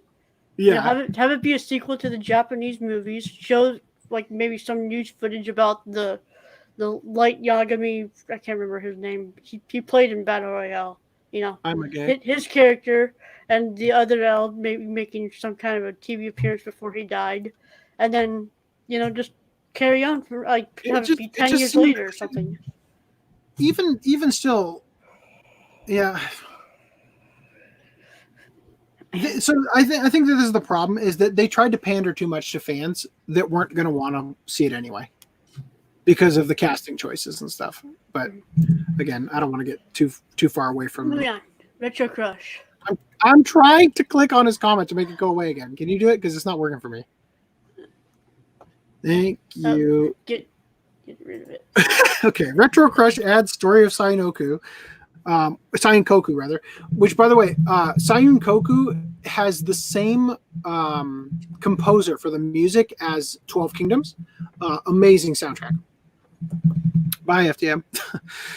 True Tears, Mazinger, the Impact, Miss Machiko anime. So, True Tears, Miss Machiko, that doesn't have a physical release, does it? That's never had a... Has not yet. I would have picked it up as soon as possible if that had a release. All right. Hey, time to add the cut count. Where are you? Cut count. Is that it? Old Adventure Kid on our way. Let's see. Oh my God, I watched a lot of series this week. Series countdown for this week. We have Here and There, Then and Now. Miami Guns. Let's see what else. The Earth Defense Family Daichis. That was very fun. It was like imagine Tokyo Pig with what do we say? So I'm not sure. Gaigar villains. But when I closed the tab, it closed both tabs. Because I've got two separate windows open. Mhm. And I'm thinking, I'm sure I just closed the wrong one. And I look over and the stream is still going. I'm like, that's weird. And then both tabs simultaneously closed on me. And then I had to bring them back using the other shortcut key, and both tabs reopened. So that's kind of weird. Anyway, look, FDM's not here for his satanic ritual. So let's join Dropkick on My Devil Dash's 666 online Sabbath on June 6th. Now, as much as this is repulsive to me, I have to appreciate the cleverness that they are putting this on June 6th at 6 p.m. That solely for the reference to the Mark of the Beast or whatever. Yeah. The Hour of the Beast. So this is season 2, correct? No, it's like a special music video thingy that's going to be streaming online. Okay. The online Sabbath. All right. Non Biori vacation film returns to Japanese theaters this summer. So it looks like Japan is planning to reopen things, it appears. They're going to, it's a limited screening though. Motoko wears mysterious No costume in Ghost in the Shell VR No stage play key visual.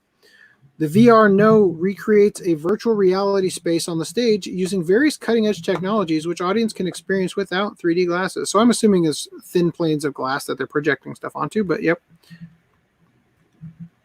Hey, Footnum's back. Welcome home.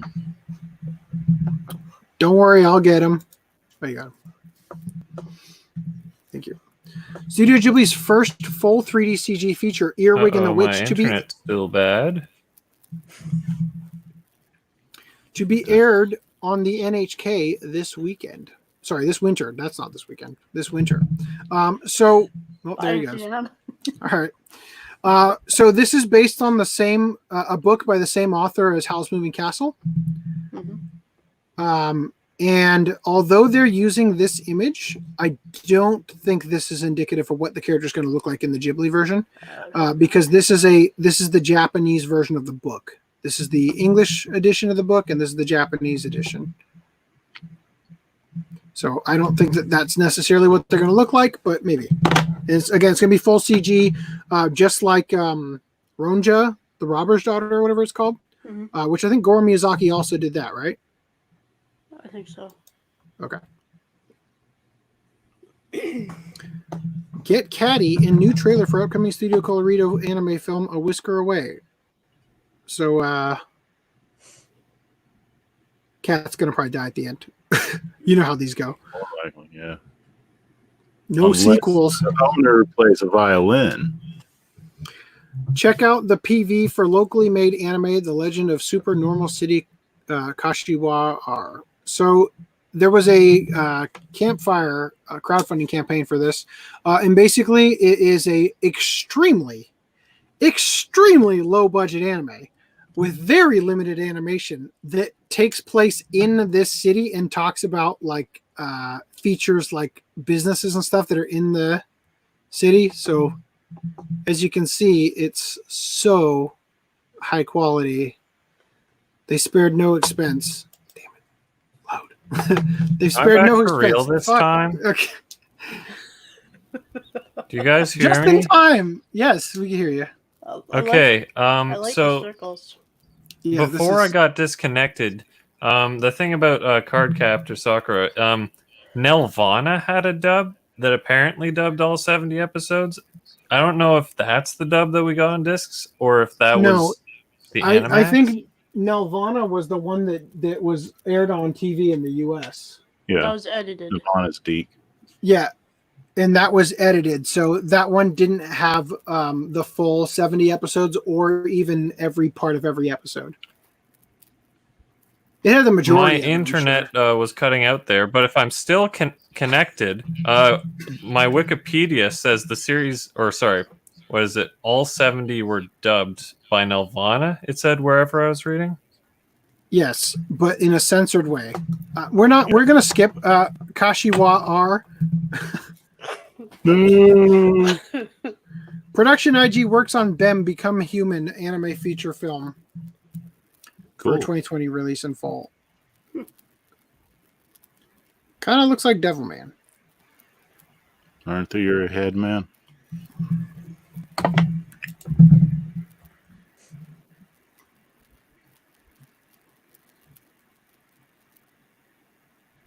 The screen. Close.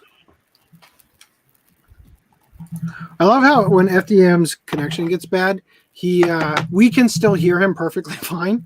He's never like janky on our end. Okay, so Shingeki no Kyojin or Attack on Titan final season promotional video consumed by war. So I'm using this article because it shows us some stills. It looks pretty good. It looks like they're just in Nazi Germany. Yeah, I kind of wish I hadn't scrolled through this because anybody who hasn't seen season 3 is not going to have any idea what's going on. Also, I'm very disappointed to have heard that WIT Studios not doing this one. Yeah. Not because I think that this is going to be bad, but because now every second that I watch this show, I'm going to be preoccupied with the thought, is this not good because Mappa's doing it? Like, I mean, a lot of people also praise Mappa, but like sometimes they have that. What was that show? That Tezuka show where it had that one Dororo. Yeah. So I'll say this: when I saw this, I was a little bit. I mean, this looks fucking great. Don't get me wrong, But when I saw this, I was a little bit worried because I thought that like the veiny stuff that they put over the Titan skin. Mm-hmm. I thought maybe that was a Wit Studio proprietary thing. And I thought, oh man, they probably aren't going to do that. But in the part right here, you can actually see that they are still doing it. That's a really weird look. Oh, I guess that's the forearm. Okay, that was weird. Okay, so yeah, they are still doing it apparently in close up and whatnot. So hopefully it's pretty much like, I'll say this: working on the Broly video, I had to use a clip from Attack on Titan for a brief reference to a previous watch first impressions we did, and just in like the 10 seconds I was scrolling through a certain episode, I'm just, this show is a fucking masterpiece. Like everything about it is amazing. The music, the compositions, the character designs, the artwork never looks like ass compared to other shows that are getting made that get fixed in the Blu-ray. Although some of the Blu-ray stuff is better, like from what I've seen, like nothing looks like ass. Whereas other stuff that gets to Blu-ray, I still look at it and go like, wow, really? You couldn't have spent an extra 10 seconds on that sketch? Anyway, great show. Continuing. Bridgestone weighs in on tire training in The Demon Girl Next Door. So apparently in this show, the character picks up the tire that's pretty huge. So somebody on Twitter tweeted at Bridgestone, and they asked them how heavy these are. They said they inquired. Inquire? I don't think you spelled that right. INQ. Crunchyroll. Yeah. They inquire how much the tire weighs when magical Momo Chiyoda effortlessly lifts it in the scene from The Demon Girl Next Door. Bridgestone replied, they said their Model 4 meter tire weighs about 5 metric tons or 11,023 pounds. Jesus Christ. So concluding that even when not transformed, Momo Chiyoda is definitely strong, or is terrifyingly strong. Anyway, I enjoyed that show.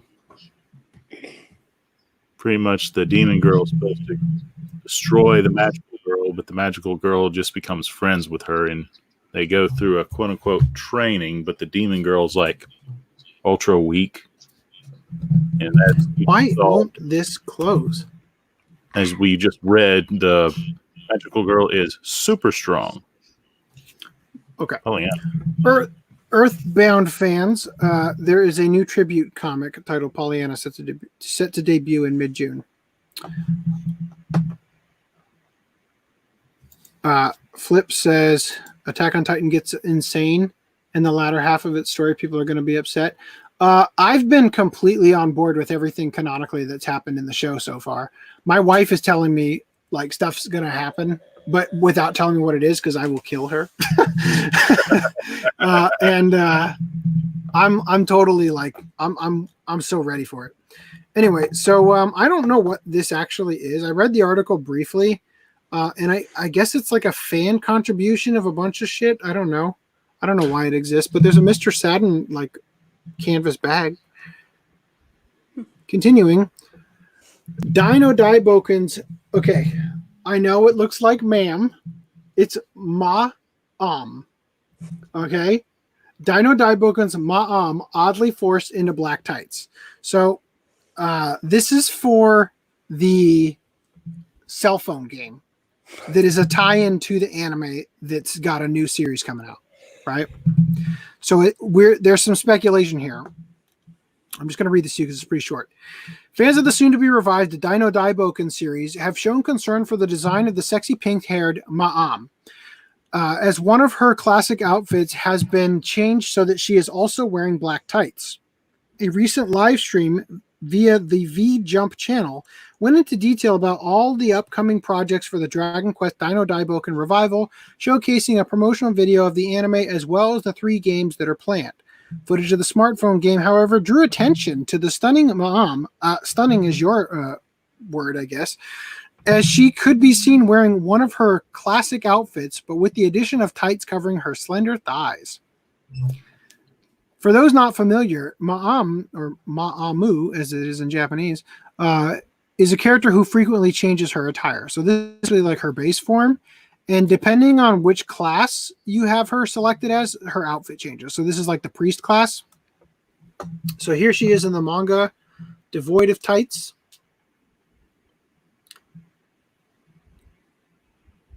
Yeah. And in the original anime, they use her as the panty shot like as often as possible. So designs for more of the smartphone games characters were also unveiled, causing some to question why Crocodine, this guy, wasn't forced to wear pants, considering he is wearing even less than Mom in this manga. Yeah. Right? I mean... That's very unfair.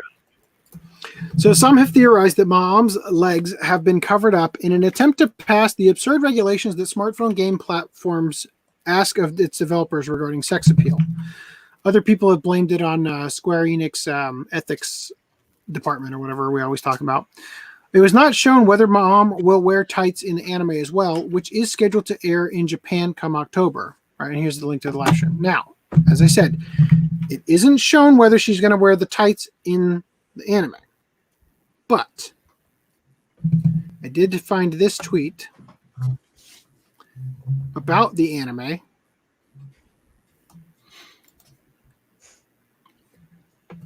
From Dragon Quest Die_anime. It's the official Twitter account for it. Oh dear God. Her priest outfit hasn't been altered for the anime, is what I'm trying to get at. Whether or not you're going to see panty shots, which, I mean, this character isn't really enticing, I don't feel like. I don't know why people are treating it like it's this grand, because travesty. They have different tastes than you. Yeah, I get that. And it'd be great if it would load so I could just show you. I hate the way Twitter images load. Like, how often am I on my phone and I see somebody tweet something and it's just a gray square, like, because I can't load it for some reason. All right, well, we're gonna have to come back to this, but she does have the same outfit for the priest version, not the one with the kung fu outfit or whatever. Also, Hideo Kojima reveals Death Stranding sales secured a profit for their next title. So here's an interview. I'll just read this part real quick. So they asked, how did Death Stranding perform sales-wise? Kojima said, we surpassed the amount we needed to make a profit. So I think it sold well enough to be called a success. Recoupment of development costs included. We'll release the PC version soon and have already secured enough profit to prepare for what's next. So there's no need to worry. So they asked, to prepare for what's next? Kojima says, I can't say anything since it's still in the planning stages, but we're doing various work behind the scenes. Just recently, a big project fell apart, so I'm a bit upset about that, laughs. Well, that sort of thing happens often in this industry. He's probably talking about PT or Silent Hills or whatever. So then they follow up with, do you know anything about recent rumors to acquire the copyrights to Metal Gear Solid and PT? Kojima says, that's completely false. I haven't heard anything about it, at least. Laughs. Let's read into that laugh. No, but... So before, when I heard the announcement that Death Stranding was coming to PC, this was before it was released, I thought, oh, great. Now I'll be able to actually play it on my PC instead of PS4. And then it came out and was a complete trash fire, and I'm like, yeah, I don't want to come to PC anymore. Still loading. It's there. It's there. There you go. So that's her outfit. That's like a mini skirt underneath the not a mini skirt. It's part of her dress, which is like attached to her black clothing here. That's underneath it. But yeah, so that's still going to be in the new version of the show. It appears. Anyway.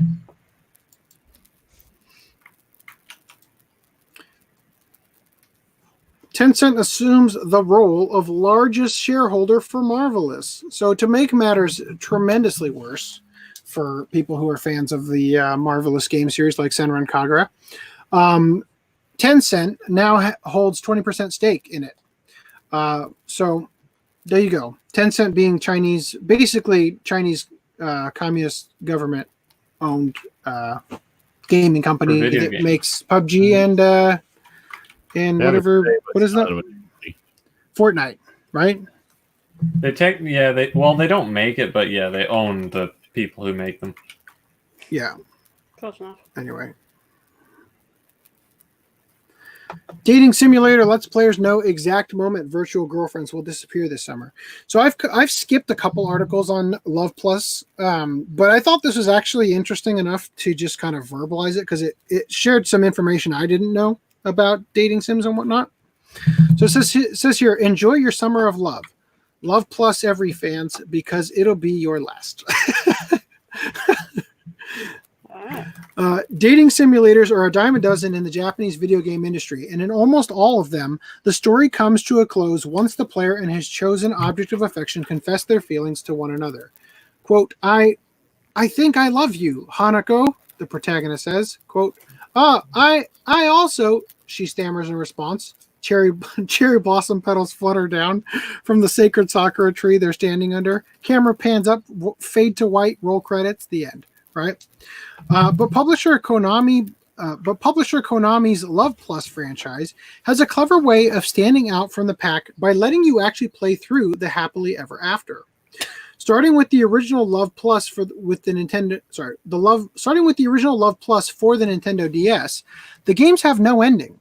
Once you form a couple with your girlfriend, you can continue playing indefinitely, going on seasonal dates that align in the in-game calendar for as many virtual years as you want.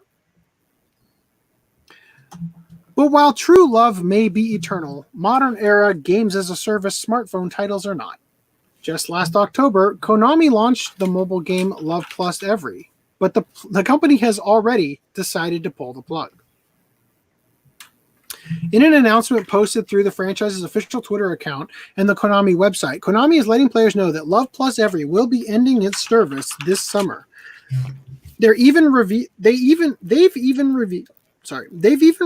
the exact moment the game will be shut down, 2 p.m. on August 5th, after which players will never get to spend time with their Love Plus Every girlfriend again.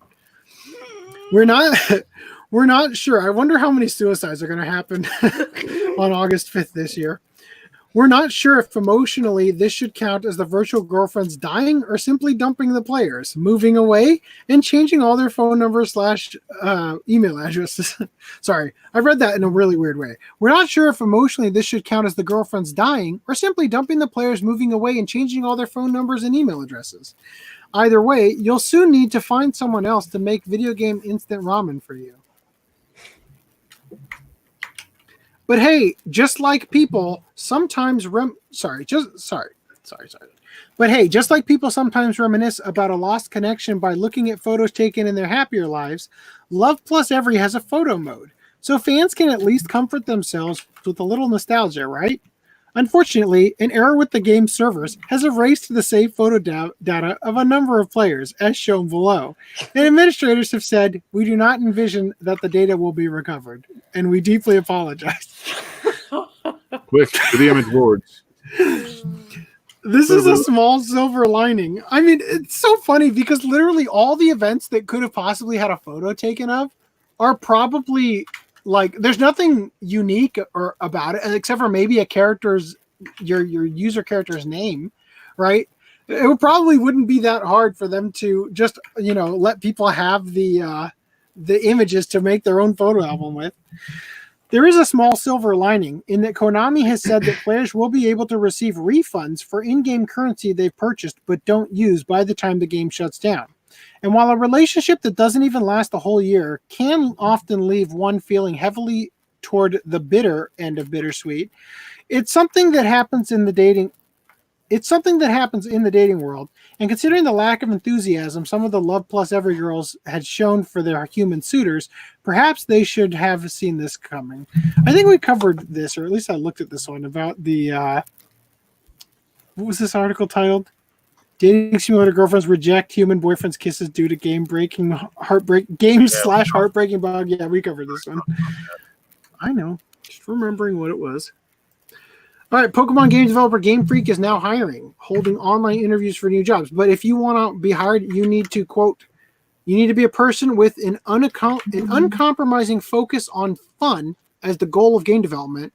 And they want people who want to work at creating, quote, play. People with strong interest in game development people who are active communicators and can work smoothly with others. So if you don't know what it means to create play, they don't want you. Are you gonna play? No, I don't want to work on Pokemon. So remember we've talked about Segata Sanshiro? Well, he has now passed the torch to protecting Sega onto his son officially.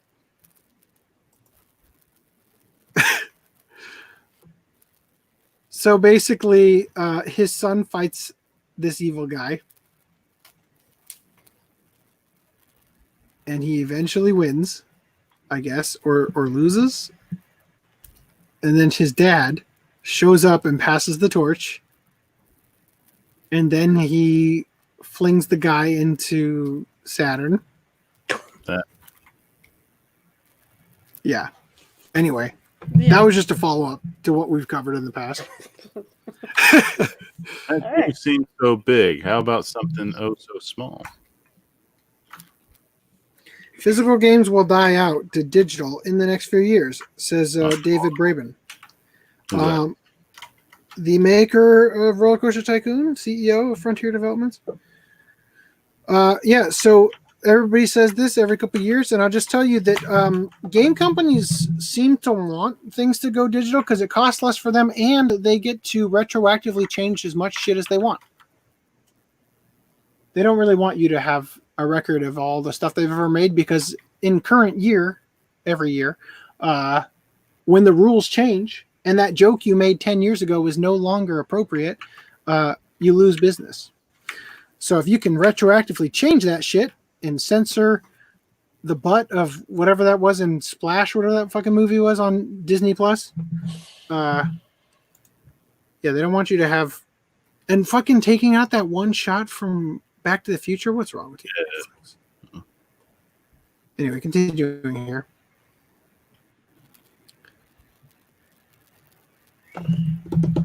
Twitter, you are so fast. How do you break all these internet speed records? All right. Ava Blu-ray edition coming to all the anime in the UK.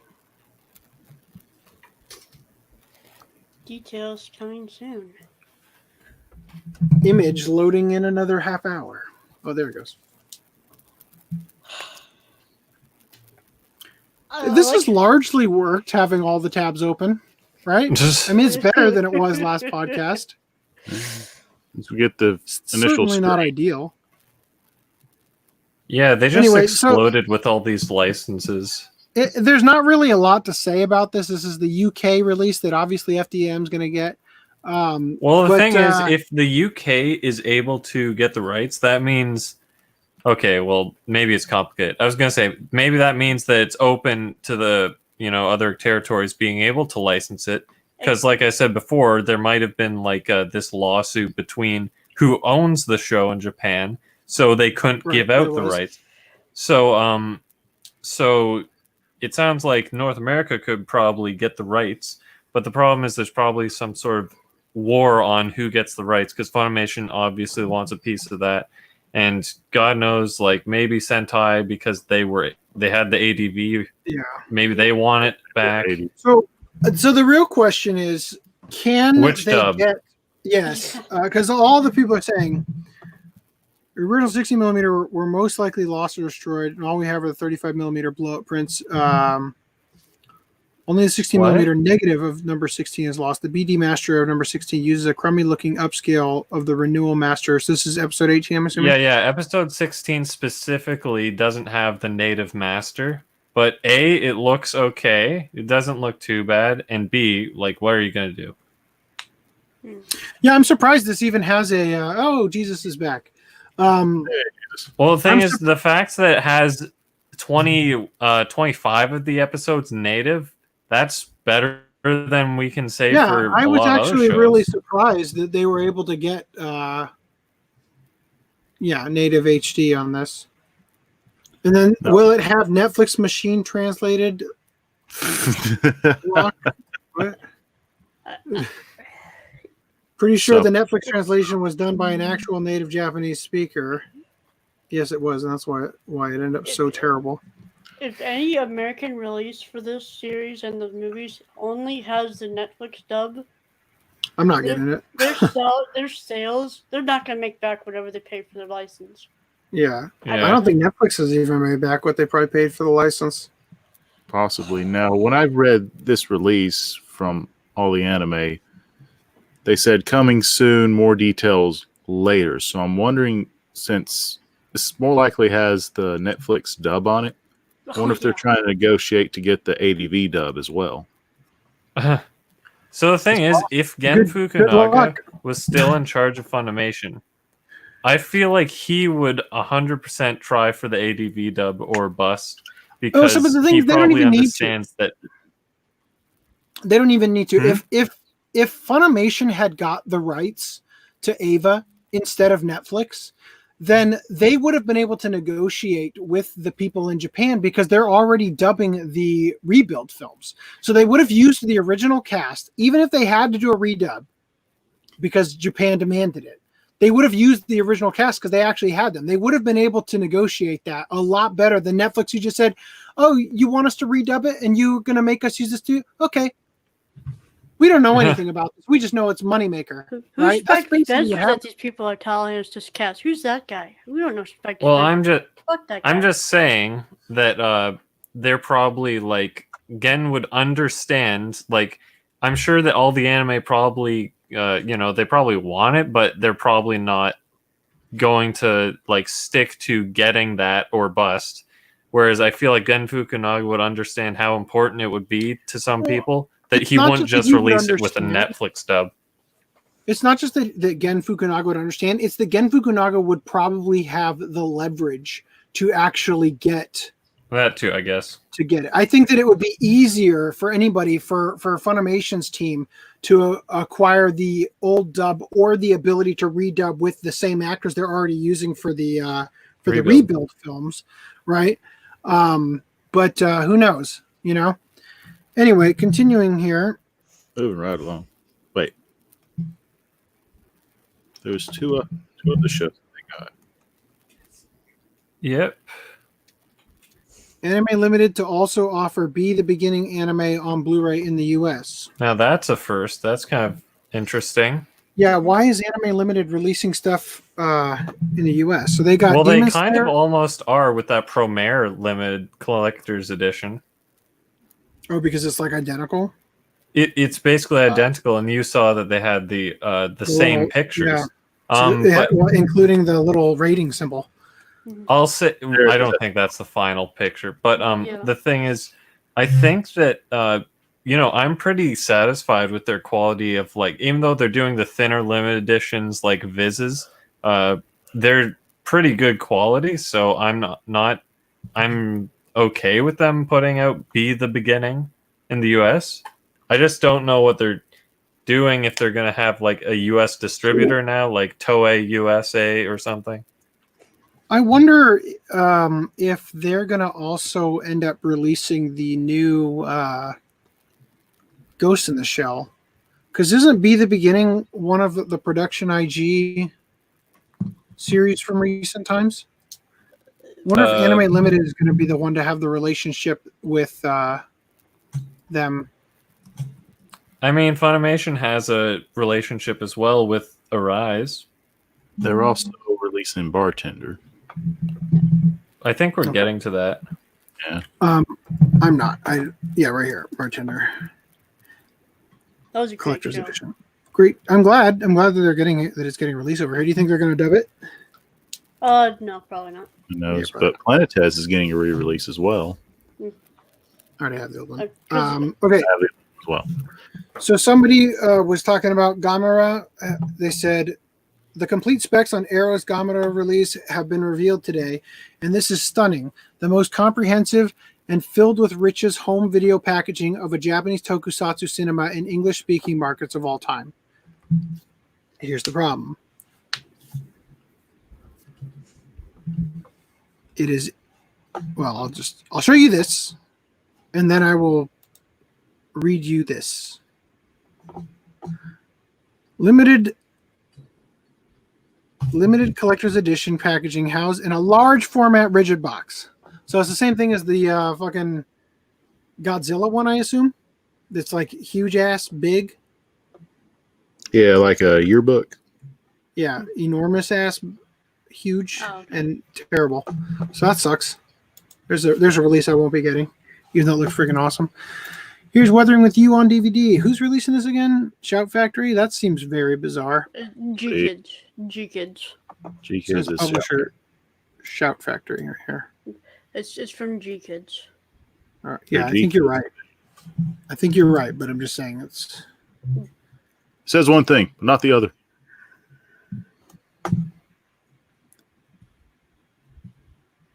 And here's the Blu-ray. So we're still waiting on that steelbook to get solicited. Yep. Yeah. Which is supposed to have the same street date, by the way. Yeah, September for that one. So Atari is gearing up to ship 500 VCS consoles this June, according to reports. Do you guys know about the Atari VCS console? Yeah, I didn't know about it either. Flip says, I'm excited for that set. It's the size of a cereal box for the Gamera set. So Atari was I got the wiki right here. Atari was apparently making, so VCS is actually Atari's full company name. Video Computer System is what that stood for. But the new console is, it's expected to play modern games and streaming entertainment via a Linux-based operating system that will allow users to download and install other compatible games onto it. So I guess it's like Google Stadia or any of those other, like weird third party. You're basically playing the PC version on the console, right? Anyway. Sega reveals incredibly tiny Game Gear Micro. There's the mini news. Jesus Christ. Don't know why so they went. Here's the best thing. Comes in 4 colors, right? If you buy all 4 colors together for $276, yes, they include a magnifier so that your micro game can be slightly bigger. And it says big window. Why don't they just put these all on like the Google Play Store so you can put these games on your phone that have a bigger screen? Because the button config isn't as fun as having your fingers on little itty tiny little buttons. Okay, Game Boy Advance Micro. I get that. This Game Gear Micro, I'm lost since it's a recent trend for a lot of these companies and like a miniature version of the console with like 50 plus games or 20, 30 plus games, something like that. Why not just recreate the Game Gear again, maybe less bulkier, not that mini size, but something more Game Boy Advance-ish in size and put a lot of decent games from Game Gear. But different marketing strategy, I guess. So Ava razors. Proving that you can sell literally anything with Ava on it. I'm sure there's Ava dildos. Have we covered those in the past? No. The plug. Pokemon. I think we have, didn't we? Didn't we cover like Ava butt plugs or something weird like that? Something like We covered the lingerie from play those in the back of my backdrop here. Also, there's a new commercial animated by Studio Kara for a Chinese, I think, phone that's skinned like Ava Unit 1. And it looks as good, if not better, than the Evangelion and Other Impact short. Which sadly, I mean, it just proves that everybody's ready for a full CG Ava movie, and they just won't do it. Don't eat these cup noodles because they're actually a super realistic full-scale model. Because, of course. We need Legos made of ramen so we can have ramen monsters in a house made of ramen. That's kind of cool. Vacation like a Hokage in a Naruto-themed villa. So, for a limited time, while you sleep, you can have Orochimaru licking his lips to your sleeping body. Oh no, actually, this is like the. This the is on the bedroom ceiling area. in the bathroom. So the front sitting room will feature a variety of shots perfect for photos, including a desk laid out like the Hokage's. Separate bedroom contains 2 beds with Konoha Village bed sheets and more character goods. You get to keep a robe of Naruto and Sasuke. That's kind of cool. And an umbrella. Oh no, they've got the what is it, the Kiss Kiss Paradise or whatever? Oh, that's funny. I kind of want to go to this now. To complete the experience, visitors will get free admission to the nearby Awaji Island Anime Park, where Naruto and Boruto themed displays and activities await. Yeah, the smallest rock climb ever. Hey, you know it's safe. I think we kind of need to address Flip's little comment. Okay.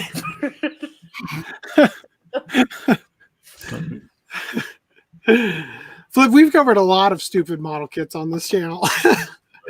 Oh, I love this. I want to go here just to eat at Ichiraku Ramen or whatever. Oh yeah.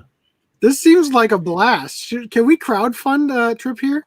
By the way, so something that I've edited out of every first impression pretty successfully so far is an issue with my camera that it overheats. That's a major issue with Sony cameras. Jeff just bought the Sony A6600, I think it is, or the 6000, which I've got the 5100, which is the one that I bought because he had it and it was great. It no longer overheats, and it can shoot 4K footage for like 6 hours without running out the battery all the way. So from now on, I'm going to start taking every Stealth Weeb order, and I'm going to put that profit in a fund to upgrade that camera, because I can't tell you how much better my videos would be if I didn't have to constantly be stressed out over the fact that I have to talk fast so that it doesn't overheat before I'm done. Because I can't tell you how many times I have a bit that I end up cutting out of the video because as I'm talking, the camera shuts off in mid-sentence. And then it's like, well, I can use the audio from the dash cam and just have it cut to the view of the parking lot for a second to finish that thought. So anyway, yeah, I just wanted to announce that because that's something I want to do. But I would also love to just, what camera was that? Sony A6000. It's like a $1,200 camera. Nope, that's not what I want. That's what I want. What about the Anyway, A6000, like a $12,000 camera? $1,200 camera. It's the upgraded version of the camera I use for the podcast or for the channel, and I'd like to upgrade. So I'm going to start saving up all the profits from Stealth Weeb in a separate. Is it a DSLR? Yeah. Why don't you get something for video? Because I remember you used to say, "Oh, it's going to overheat." Yeah, but they fixed the overheating in this new model, and it can film for like 6 hours straight at 4K without running out the battery and overheating. Damn, son. Where'd you find that? Well, Samurai Jeff bought it. I don't know how. That guy must be a wizard with money. $650 right now on Best Buy. Oh, really? So he must have bought like a combo pack that came with a bunch of stuff. But yeah, I'm gonna save up for that because that would be I've got a ton of time before next day X to do it. But that would be like a godsend to have for the next couple projects, especially because when Duo and I sit down to record a first impression, we talk for a good 3 hours because of the Sony A6000. Yes, I think that's what it is. It's either that or the 6600. I've got Sony Alpha 6000 with the yeah. Oh, I got anyway, one for 500 without the lens. One for. All right. Well, I'm going to double check to make sure I'm even talking about the right one before I drop $500 on something that turns out to not have the non-over. It's actually a 480p, 20 frames a second. Quite the powerhouse. How to use it.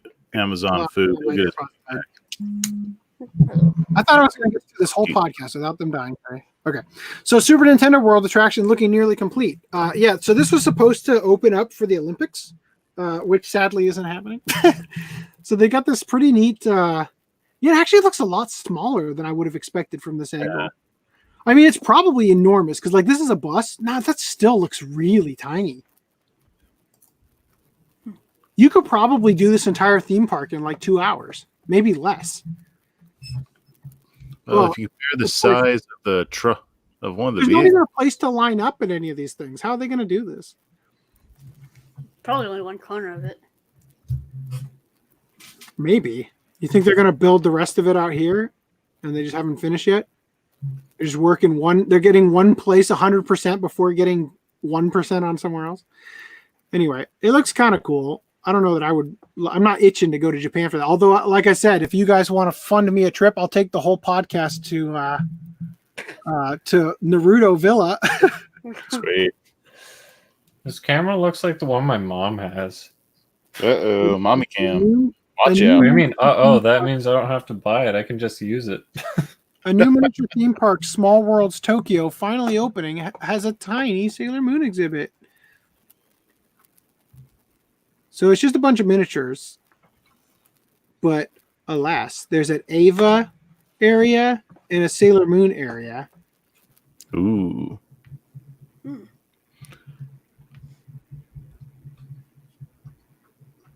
I should have asked Viz in that email, why are your sets for Sailor Moon so goddamn expensive?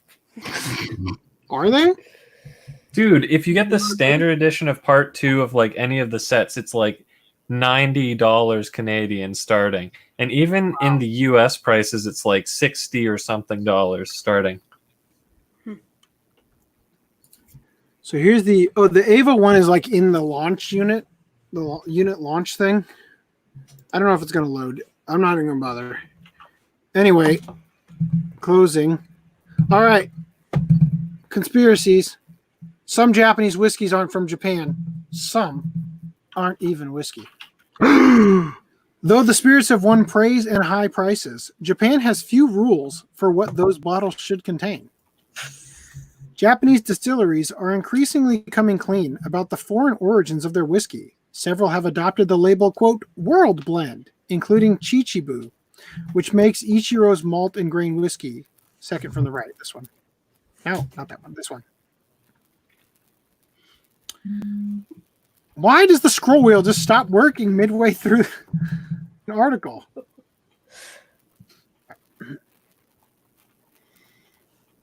So I think this is going to be the guy they're quoting from a lot here. Mamoru Tsuchiya is worried about the future of Japanese whiskey. Sales are booming, but there's a problem. A large amount of the liquor isn't actually made in Japan, says Mr. Tsuchiya. One of that country's leading whiskey okay, that's a great way to read that. A large amount of the liquor isn't actually made in Japan, said Mr. Tsuchiya, one of that country's leading whiskey experts. Some of it isn't whiskey at all. There are a lot of situations where you call it Japanese whiskey, but they're actually, where you call it Japanese whiskey, but they're using imported Scotch or Canadian whiskey, he said. Global demand for Japanese whiskey has exploded over the last decade. Bottles like the Yamazaki 18-year-old, which once collected dust at $100, sell for 5 times that price and are now almost impossible to find. Now, the reason they're almost impossible to find is because when it's 18 years old, they had to distill a certain amount at that point, and they got so popular that they don't have any more 18-year-old, to sell because they sold them all. But that is a big, we haven't covered it too much, but that is I see a lot of articles about that. Anyway, the dollar value of exports to America grew by nearly 50% in 2019 over the previous year, according to the Distilled Spirits Council of the United States. Get this is so good. But unlike most whiskey-producing countries, Japan has few rules about what constitutes whiskey, let alone what makes it Japanese. Companies can buy spirits in bulk from abroad, bottle and label it, quote, Japanese whiskey, and ship it back out. So how does it feel, FDDNM, that Japan is buying Canadian whiskey in bulk, slapping Japanese characters on it, and selling it back to your country? They're selling it back? Yeah, they're taking Scotch from Ireland and Canadian whiskey, and they're slapping. So they're taking like Maker's Mark or something, slapping a Japanese label on it and selling it back to Canada. At least it's quality whiskey. I mean, we're suckers. But so they can export aged shochu made from grains like rice or barley for sale in America as whiskey. Some so-called distilleries don't even do any distilling. They import the whiskey in bulk and contract another company to bottle it. It's a regulatory Wild West that both established distilleries and startups are taking advantage of to feed growing global demand. It's also a potential public relations disaster. The internet is already rife with articles claiming to pull back the curtain on the myth of Japanese whiskey. It would be funny if this was just a link to this same article we're reading. While many of the premier brands, sorry, when I read things about Japanese, my R's and L's get mixed up. That was a Japanese language joke. While many of the premier brands, like Yamazaki and its 18-year-old, point out that they are made exclusively in Japan, others refuse to say, quote, it puts Japanese whiskey's reputation at risk. Sorry, others refuse to say, quote, it puts Japanese whiskey's reputation at risk, said Makio Masa, the founder of Decanata, an online retailer. Okay, something about reading. I got to turn off the Flux night shift because I can't read. I think that they designed this to make my eyes tired, which obviously was the point of the thing. But like when you're specifically reading on a white background, it's like way worse. Well, the thing is, it's easier on your eyes. Therefore, you're able to sleep because blue light keeps you awake. Right. I know, but I'm just saying, like, I legitimately am having trouble reading because, like, anyway, I turned it off. Let me see what I can do here. In September, Mr. Tsuchiya, who runs an advocacy organization called the Japan Whiskey Research Center, proposed a set of rules for Japanese whiskey, including a requirement that it be distilled in Japan.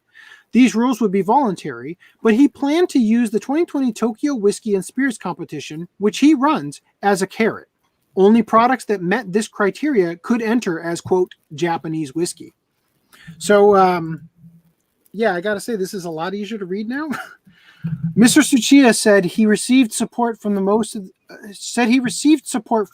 the distilling industry, as well as the Japan Spirits and Liquor Makers Association, an industry-funded government-chartered agency that helps set nationwide regulations. But because of the coronavirus pandemic, the competition and Mr. Tsuchiya's proposed rules are on hold. While the industry and consumers wait to see what happens next, a new debate is underway. What is Japanese whiskey anyway? Japan's laissez-faire regulatory approach is rooted, at least in part, in its complicated history with the West. Its first recorded encounter with whiskey came in 1853, when Commodore Matthew Perry, during his inaugural visit to Japan, gave his host 70 gallons of Scotch and American whiskey. It was a hit among the imperial court, and the gift became a defining memory of a landmark cross-cultural encounter. I would have loved to have been a fly on that wall. All these like refined men who drinking hot sake, just getting shit-faced on Scotch, like dueling with their swords because they're so shit-faced because of the high alcohol content. As part of its subsequent push to emulate the West, Meiji-era Japan encouraged the production of domestic versions of that same whiskey. Japanese distillers often use sweet potatoes, which are abundant, but they produced a much different spirit than the barley, corn, and rye used in Scotland and America. From the get-go, Japanese whiskey was not whiskey as the rest of the world understands it, said Liam McNulty, a Tokyo-based whiskey writer. It's kind of... that's... I never really thought of that as an occupation. Tokyo-based whiskey writer.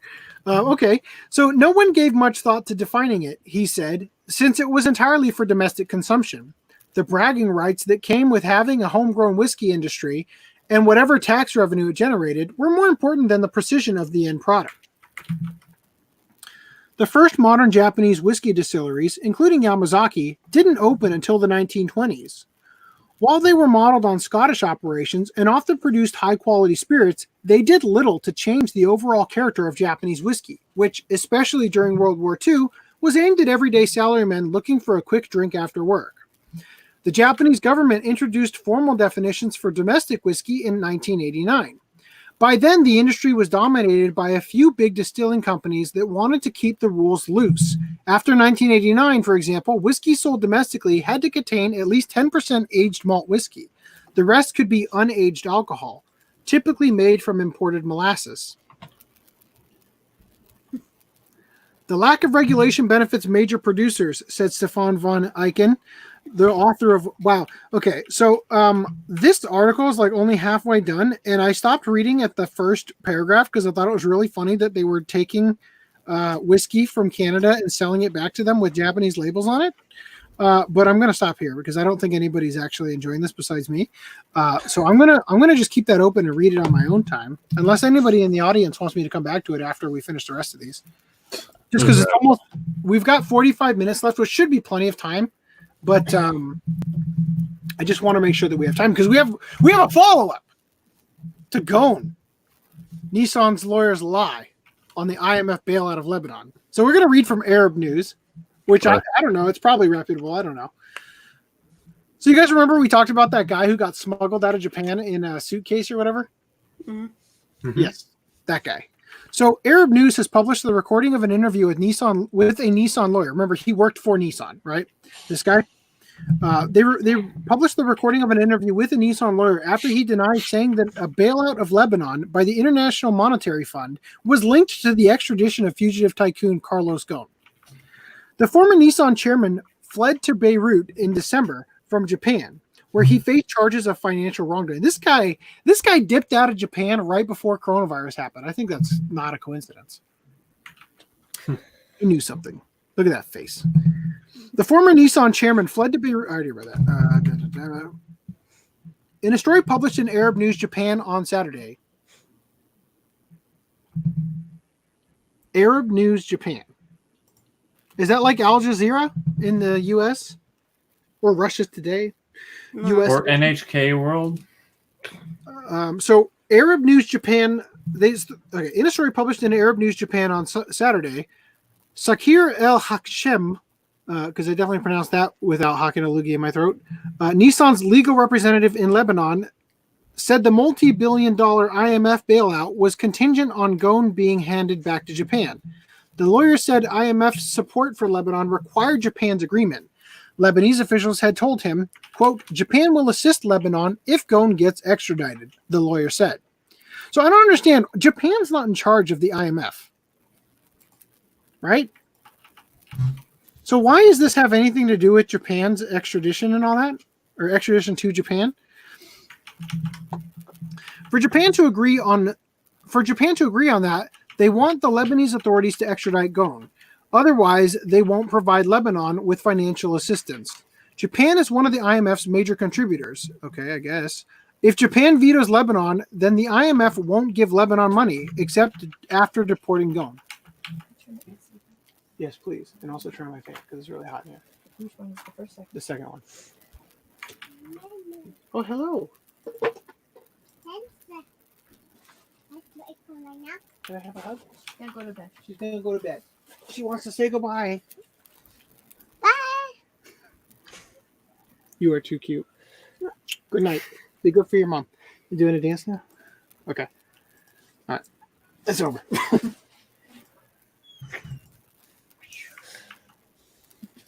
Say bye to Daddy. Oh, did you bite it? She bit her thumb. Oh, that's what happens when you not Oh, coordinated baby. without. Hashtag. All right. Where was I? For Japan to agree on on that, they need the Lebanese authorities. Blah blah blah. If Japan vetoes Lebanon, then the IMF won't give Lebanon money except after deporting Ghosn. On Sunday, El Hashem denied making the comments, Quote, the only thing I told the newspaper was that there should have been a court hearing on April 30th in Lebanon, but it was postponed because of the pandemic, he said. In response, Arab News published the recording of the interview in which he can clearly be heard making the statements attributed to him. So he's claiming he didn't say that, yet they literally have a recording of him saying it. Japan issued an arrest warrant after Gon, 66, escaped house arrest and fled the country. You're not even going to write in your article that it was in a fucking suitcase? Anyway. No credibility. Apparently, things are escalating quite a bit. Japan really wants this guy back. And I can't wait to see how this, I can't wait to see how this all plays out in the end. Man who stole a young girl's seifuku, or Japanese school uniform, also had 2,700 women's undergarments. And apparently, because I see this image a lot, I can expect panty thievery in Konosuba. An old man who was apprehended for indecent filming, or tosatsu, not to be confused with tokusatsu, right? Very different things. Tosatsu, it means voyeuristic filming. Has been arrested once more after filching a young... God, I hate that word. Young girl's wedding? Filching? Okay, because I hate that word because it sounds like another word that I also. I was gonna say that sounds like another word that people told me about in elementary school or something, and I'm like, that's disgusting. Wow, you went to quite the elementary school. If people were was it elementary? I think it was in like grade 8. Yeah, grade 8. Yeah, barely. That's middle school in America. Listen, middle school doesn't exist where I live, so you can middle school or Christian. You can take your middle school and go back to school. Junior high. That's junior high in Tokyo. Yeah. In Japan. Okay. Has been arrested once. It's also junior high here. Anyway, has been arrested once more after filching a young girl's school uniform. A search of his abode also unveiled that he had in possession 2,700 women's undergarments. Guys, wash your panties. The unemployed 54-year-old man is said to have, on November 15th, oh, he did it on my birthday, thieved the clothing. He did it in the spirit of his leader, you. Thieved the clothing when it was hanging out to dry on the 14-year-old girl's home, hanging out to dry at the 14-year-old girl's home in Okayama City. Her mother alerted the police to the incident. Police searched the culprit's residence back when he was arrested for taking tosatsu last month, leading the police to finding 2,700 women's undergarments, and the aforementioned seifuku also being discovered amongst them. I just love how Japan does that thing where they lay out the blue tarp and they lay out all the fucking evidence when they do these. They rent a school gym to show off these giant panty raid things with like the exhibit number, evidence cards and stuff. I fucking love it. Admitted to stealing not only the seifuku, but the rest of the impressive collection, the ancient pervert explained that he stole his treasures over the course of a 10-year period. So stay tuned to his new YouTube channel, The Panty Collector, coming soon. Dead body found in real-life Totoro forest in Japan. Sadly, it wasn't Jake or Logan Paul. But I'm not even going to bother reading it. But basically, some bones were found while a guy was feeding some stray cats. Oh. And I'm covering it because the cats were feeding on him. Yeah, I want to see where it goes because I feel like they're just now going to do like an autopsy or like a forensic analysis of it. So I want to know if we find out that it turned out to be somebody important, that we at least mentioned it. Ibaraki Airport mulls name change to Tokyo Ibaraki Airport despite not being in Tokyo. I'm curious what you guys think about this. And this isn't loading. So Ibaraki Airport's like right here. Tokyo's like way down here. So the idea is that if you fly into Tokyo Ibaraki Airport, I bought cheap tickets to that airport that used to be like a military airport or airstrip, right? And then you land there and you're like ready to go to Tokyo, which is now like a 2.5 hour trip. Anyway, also I learned here Tokyo Disneyland is not in Tokyo; it's in Chiba. And then also for some reason Ibaraki also boasts the high rate of muscular semi-nude men. I don't know why. Well. So if you needed that information for your next destination getaway, there you have it. Make an informed decision based on the amount of half-naked men or whatever. So I'm going to read the last article before this one because I think I haven't read this one. I read down to here. And it was worth sharing. Are you worried things are going to get even more scandalous than the first? No, I just think it would be anticlimactic to end with this one where I'm expecting that one to go. So I'm going to read this one first. Knife-wielding professor fired from international department of one of Tokyo's top universities. Teaching methods included violent outbursts and telling students to die. Back in my student days, I spent a year studying in Tokyo at Waseda University. Participating in the program honestly changed my life, and to this day I am grateful to the school's teachers and administrative staff. However, a number of more recent students had a much less enjoyable time at Waseda due to the conduct of one professor in the school's International Research and Education Department.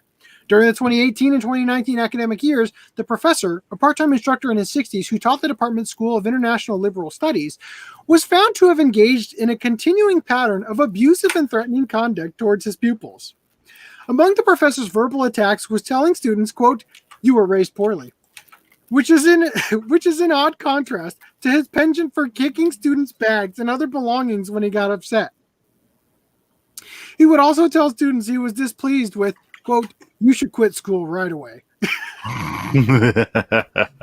but such poor manners are small potatoes compared to the occasions in which he would simply command students, quote, "Die." And while such a threat might not ordinarily be so intimidating coming from a senior citizen, the professor also had a habit of whipping out a pocket knife and brandishing it during lessons when he was instructing students on proper pronunciation. Can you believe? Like, Augie, professor you'd be killed. You just name an anime wrong and he'll stab you. Waseda University, citing a desire to protect students' privacy, has not publicly stated how many students were victims of the abusive behavior, nor has it specified whether the students were Japanese nationals or foreigners. The International Research and Education Department offers classes to both domestic and international students. The university has, domestic and international abuse. The university has, however, announced that as of May 29th, the teacher has been dismissed, with the official statement citing the reason for his termination as, quote, "academic harassment via inappropriate statements which caused mental anguish to multiple students and negatively impacted their learning environment." In addition, the school has pledged to conduct university-wide harassment prevention training programs and awareness activities in order to prevent such an incident from occurring again. So I just like the idea of going to a school, being a foreign exchange student, going to this university. On your first day of class, you walk in and this guy says, "Die! Quit school!" You know, pulls out a knife and starts slashing at your face with it from a distance. All right, so now the real good article that I thought would be better to save for last. Japanese adult film star pumped for info on surprising topics after an offer to tell fans, quote, "anything." Actress who's played sultry teacher gets some startlingly wholesome and complicated queries. Like many who work in her industry, Japanese adult video actress Amy Fukuda owes no small part of her popularity to her physique and facial features. Those attributes have helped the 22-year-old Fukuda compile a staggering list of on-screen credits in her career so far, with over 80 appearances in 2019 and already roughly 24 in 2020. But among Fukuda's recent credits are a number that allude to playing a character who's intelligent, as in, "My girlfriend's little sister is a whispering slutty bookworm who tempts me by pressing her breasts into close contact with me even though my girlfriend is right by us." An educator in Cock-Eating Professor Slut and the 10 students she feasted on. Or just generally helpful in the titled in English, "Let me help you jerk off," with 2 exclamation points. With that background, it wasn't too startling when Fukuda recently tweeted a selfie with a suggested offer, "I'll tell you anything you want to know." And sure enough, Fukuda's fans have been quick to pump her for information. However, the questions that her tweet have been garnering aren't probing her for her most scandalous intimate experiences or most pleasurable coupling techniques, but instead seeking guidance on much more wholesome matters, like where she receives the request, quote, "Can you teach me how to solve these equations?" So basically, my math homework. yes, exactly.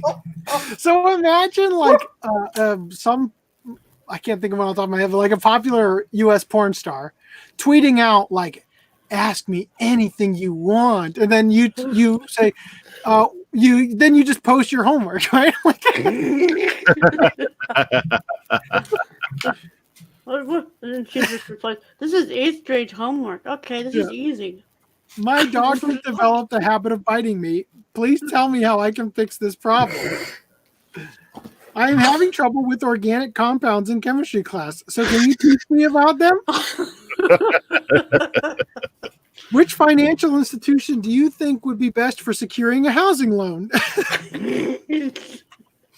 Fukuda possibly calling banks and asking about their interest rates. Fans are taking full advantage of Fukuda's offer to tell them, quote, anything, but she seems to be getting an especially large number of computer queries. I just can't seem to wrap my head around, I don't even know how these are pronounced, Vuex or Vue.js apps, some programming languages, I'm guessing.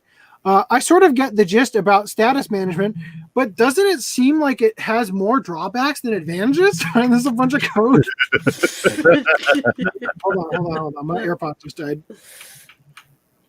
Now I can talk about his beard. I think he has a beard. I can still hear you. It's just coming through the speakers of my computer.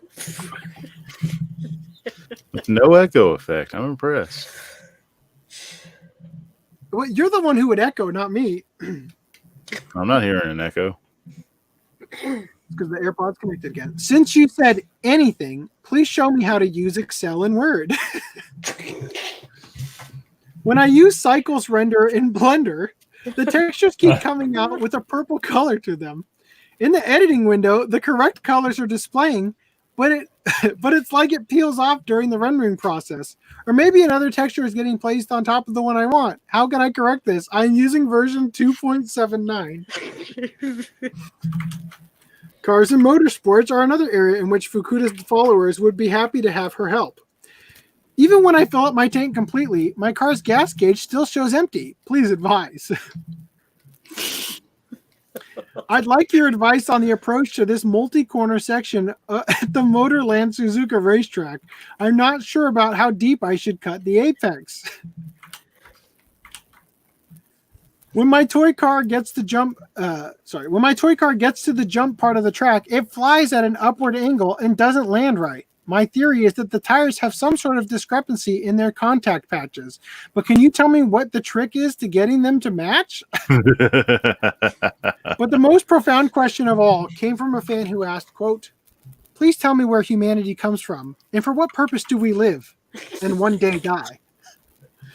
While a number of fellow commenters have offered their own personal bits of advice or links to books they found helpful for addressing the various issues, Fukuda herself is yet to respond to the thread. Either because they're not quite the sort of questions she was expecting, or maybe just because they're complicated enough to require some lengthy research before they can be answered. All right. So that's essentially it for the podcast, because we aren't going to be, we aren't going to be doing the discussion for Bastard until next podcast. But yeah, do you guys want to talk about anything for the next half hour? Good ending. Chat, give me your questions. What makes your beard so brown? It looks kind of darker than brown at this angle, like black. What do you have to say for yourself there, host? Oh, well, let's put this. Is it brown or black? I don't know. You guys painted his beard brown one episode. Almost looked like Billy Mays, in my opinion, but It was John on Black in one episode, I remember. yeah, Then it wasn't that a shark? No, it was face paint. Anyway, yeah, so I'm waiting for pandemic to fully lift before I go get a haircut. Not because I probably couldn't find a place that would cut my hair, but just because I'm curious how long it takes to grow the what year is it beard, you know? Wait, you have to get someone else to cut your beard? Oh, well, I'm gonna get like the whole thing done, you know, and the hair. Look how long my hair is getting. Is that why people are also not cutting their beards? Like I thought that was something. I had a trimmer that I used the last time I used it. Like I used it, it was fine. I put it away, and then when I grabbed it, like the next day, it didn't turn on anymore, and I have no idea why. Three asked an important question: why wash your panties? Come on, AC. Because if you don't, fuck, what's that character's name? What's the girl's name that gets the slime? She gets slimed. Ooh, spoiler. Because girl in the show will beat you up if you only wash one of them, according to that idiot, who I think had Spike Spencer's voice, if I recall. Podcast like, weight-wise. What?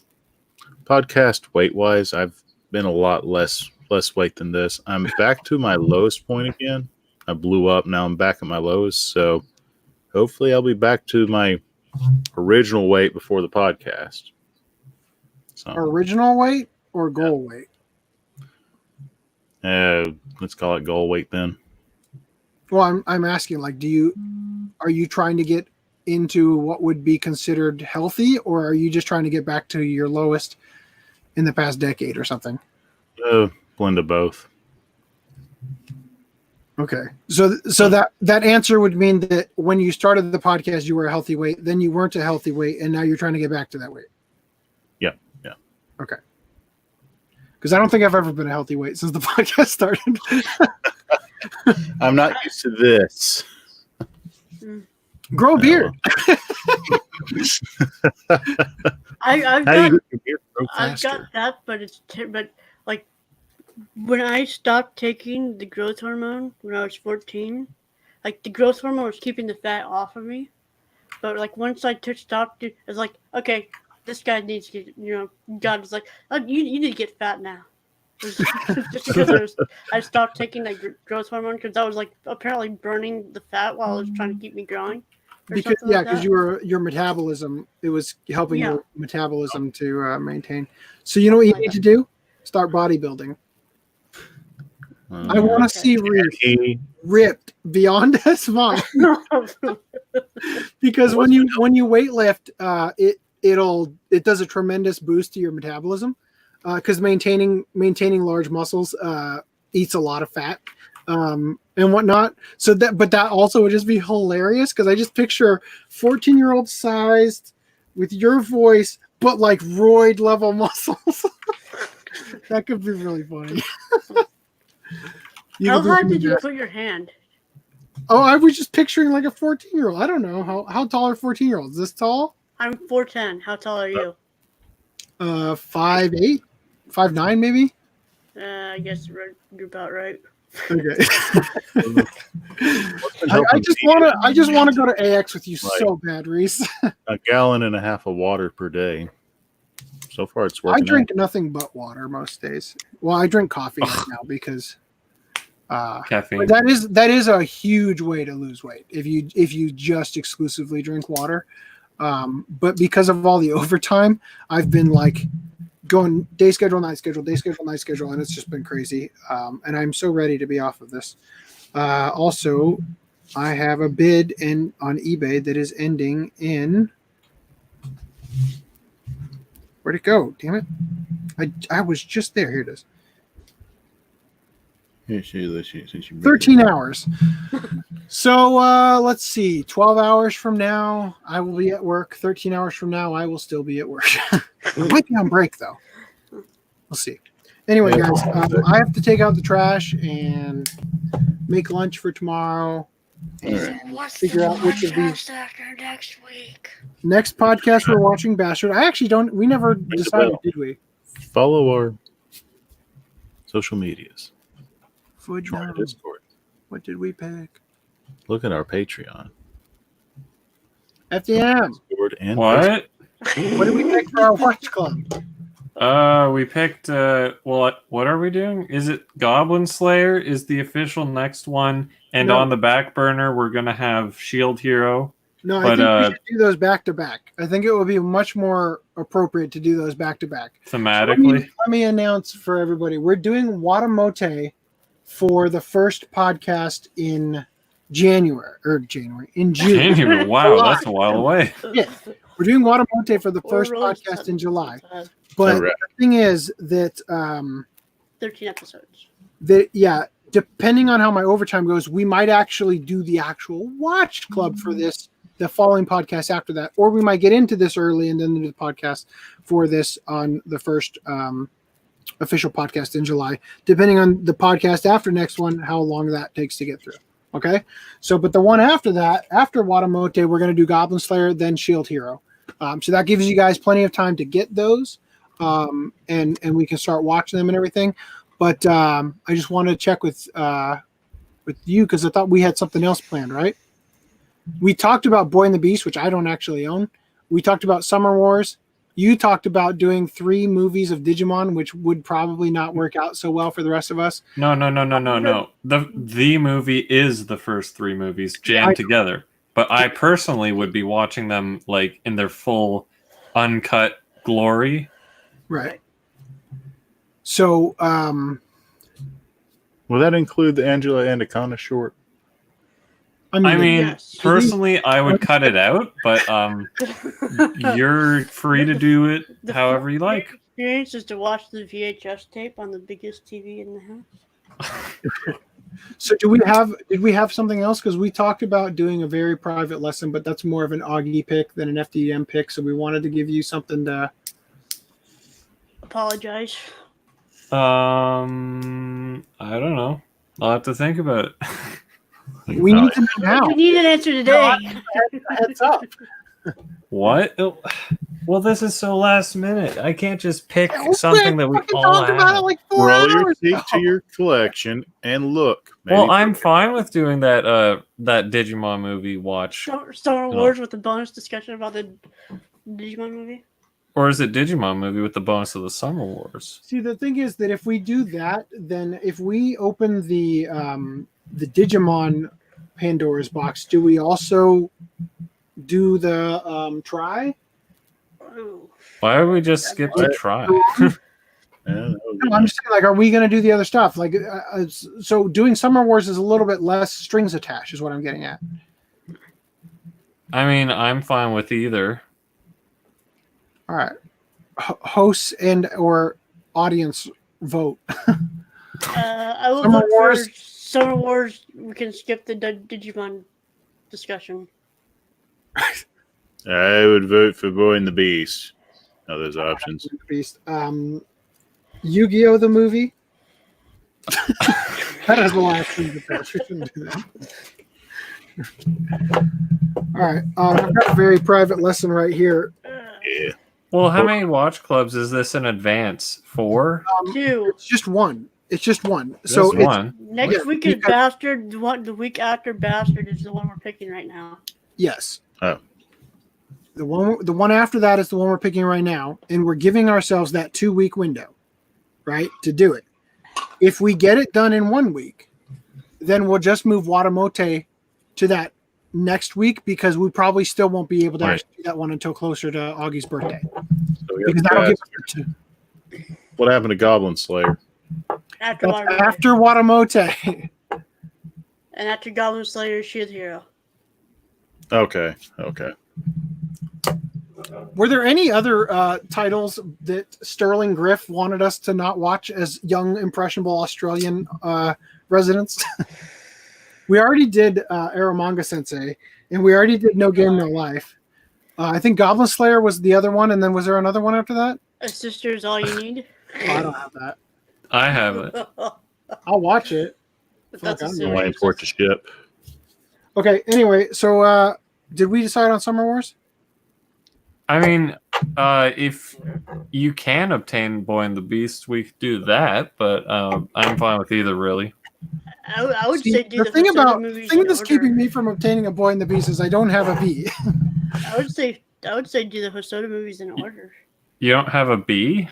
My keyboard. I can't type in Boy and the Beast. Oh my God. The true bane of your existence. Type in So Reese, should be Reese, you're saying that because we did Girl Who Leapt Through... Wait, we already screwed that up then. We didn't watch the Digimon movie. So we got you're saying His because we watched Girl Who Leapt Through Time, so you're saying Summer Wars is the next up to bat. Okay. Like I said, I'm fine with any or either, whichever one. Augie hates Hosoda though. No, he just hates Summer Wars because he's watched it 17 billion times. He's got PTSD. You know what? The exact reason why he doesn't want to do Augie, you don't have to watch Summer Wars because you know it by the back of your hand. Summer Wars. You can just recite the whole script for us on the podcast. There's only 17 left in stock. I'll buy Boy and the Beast. Yay. Well, who released? Never mind. This? I was gonna. Didn't they? Why is this not a Funimation release? Because it's a very confusing time. Which one? What is it? The one on Amazon is like it says Moogle or some shit on it. Moogle? Then there's this one that's definitely not from the US. Then there's this $8 one that I wouldn't mind buying. There's one that there's a French English release in Canada that I apparently pre-ordered. Okay, I can't watch that one. Here's the Funimation one. This one's $19.99, and there's only one left in stock. Oh. I would have suggested getting that limited edition Hosoda collection, but I know you hate your whole, I have 15 movies in one pack. Where do I order it? That came out 4 years ago? Yeah. I mean, there was Mirai recently between now and then. Okay, I'm buying it. Yeah, Boy and the Beast, that's like $30. Jesus. Changing my payment method, though. About right stuff. Yeah, screen share the payment method and your social insurance number. That way we can fully identify who you are. I got it. Are you the anime collector? Then we can verify that you actually got it. Actually, why Your June 8th. Anyway, audience, thank you for putting up with that ridiculously long discussion as to what we're going to watch that Augie ended up picking instead of FDDNM. So what are we doing? Boy and the Beast. I just fucking bought it. We're not doing something else. Why'd you buy it? The movie sucks. Well, we'll have to see if it sucks. All right, so we're going to do that. And then, again, so it's going to go next week. We will do the discussion for Bastard, unless some crazy thing happens and I don't have the ability to watch it. But I'm going to pop it in right now and pick up where I left off, the panties washing scene, which is why the podcast is titled that. Because it's like the first second of the movie or the show. So it's going to be Bastard next week, Boy and the Beast, and we've got 2 weeks to do Boy and the Beast. On the off chance we don't do it next week, we'll do it the following week. If we do it next week, then we'll start right into Watamote, knowing that 13 episodes will probably take 2 weeks, considering my current schedule with work. Okay, so we'll do a no watch club that's just themed around Watamote, just like this one is themed around Wash Your Panties for Bastard, right? Then Augie's birthday, first week in July, Watamote Watch Club actual discussion. Then Goblin Slayer, that'll probably be a 2-week one, and then Shield Hero. By that time, I'm hoping there isn't any more overtime, and I'll be back to having 4 days off, and I'll be able to watch that in 2 weeks, like normal. Okay, that's the current plan. Don't know how that's going to work out. It's going to be really weird if I have overtime for the rest of the year because I'm going to make like 4 times as much money as I would have at this job. But I mean, I'll buy my house or something. I don't know. It would be really nice to have that kind of money come in repeatedly, like $1,000 check every week, kind of thing. Anyway, that's it for now. Thank you guys for watching. I don't know why I keep playing with this knife, making lots of noise. Now what I need you guys to do for our standing ovation, masturbate really fast all together.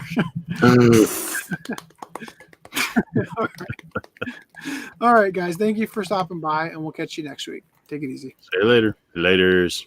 Say laters.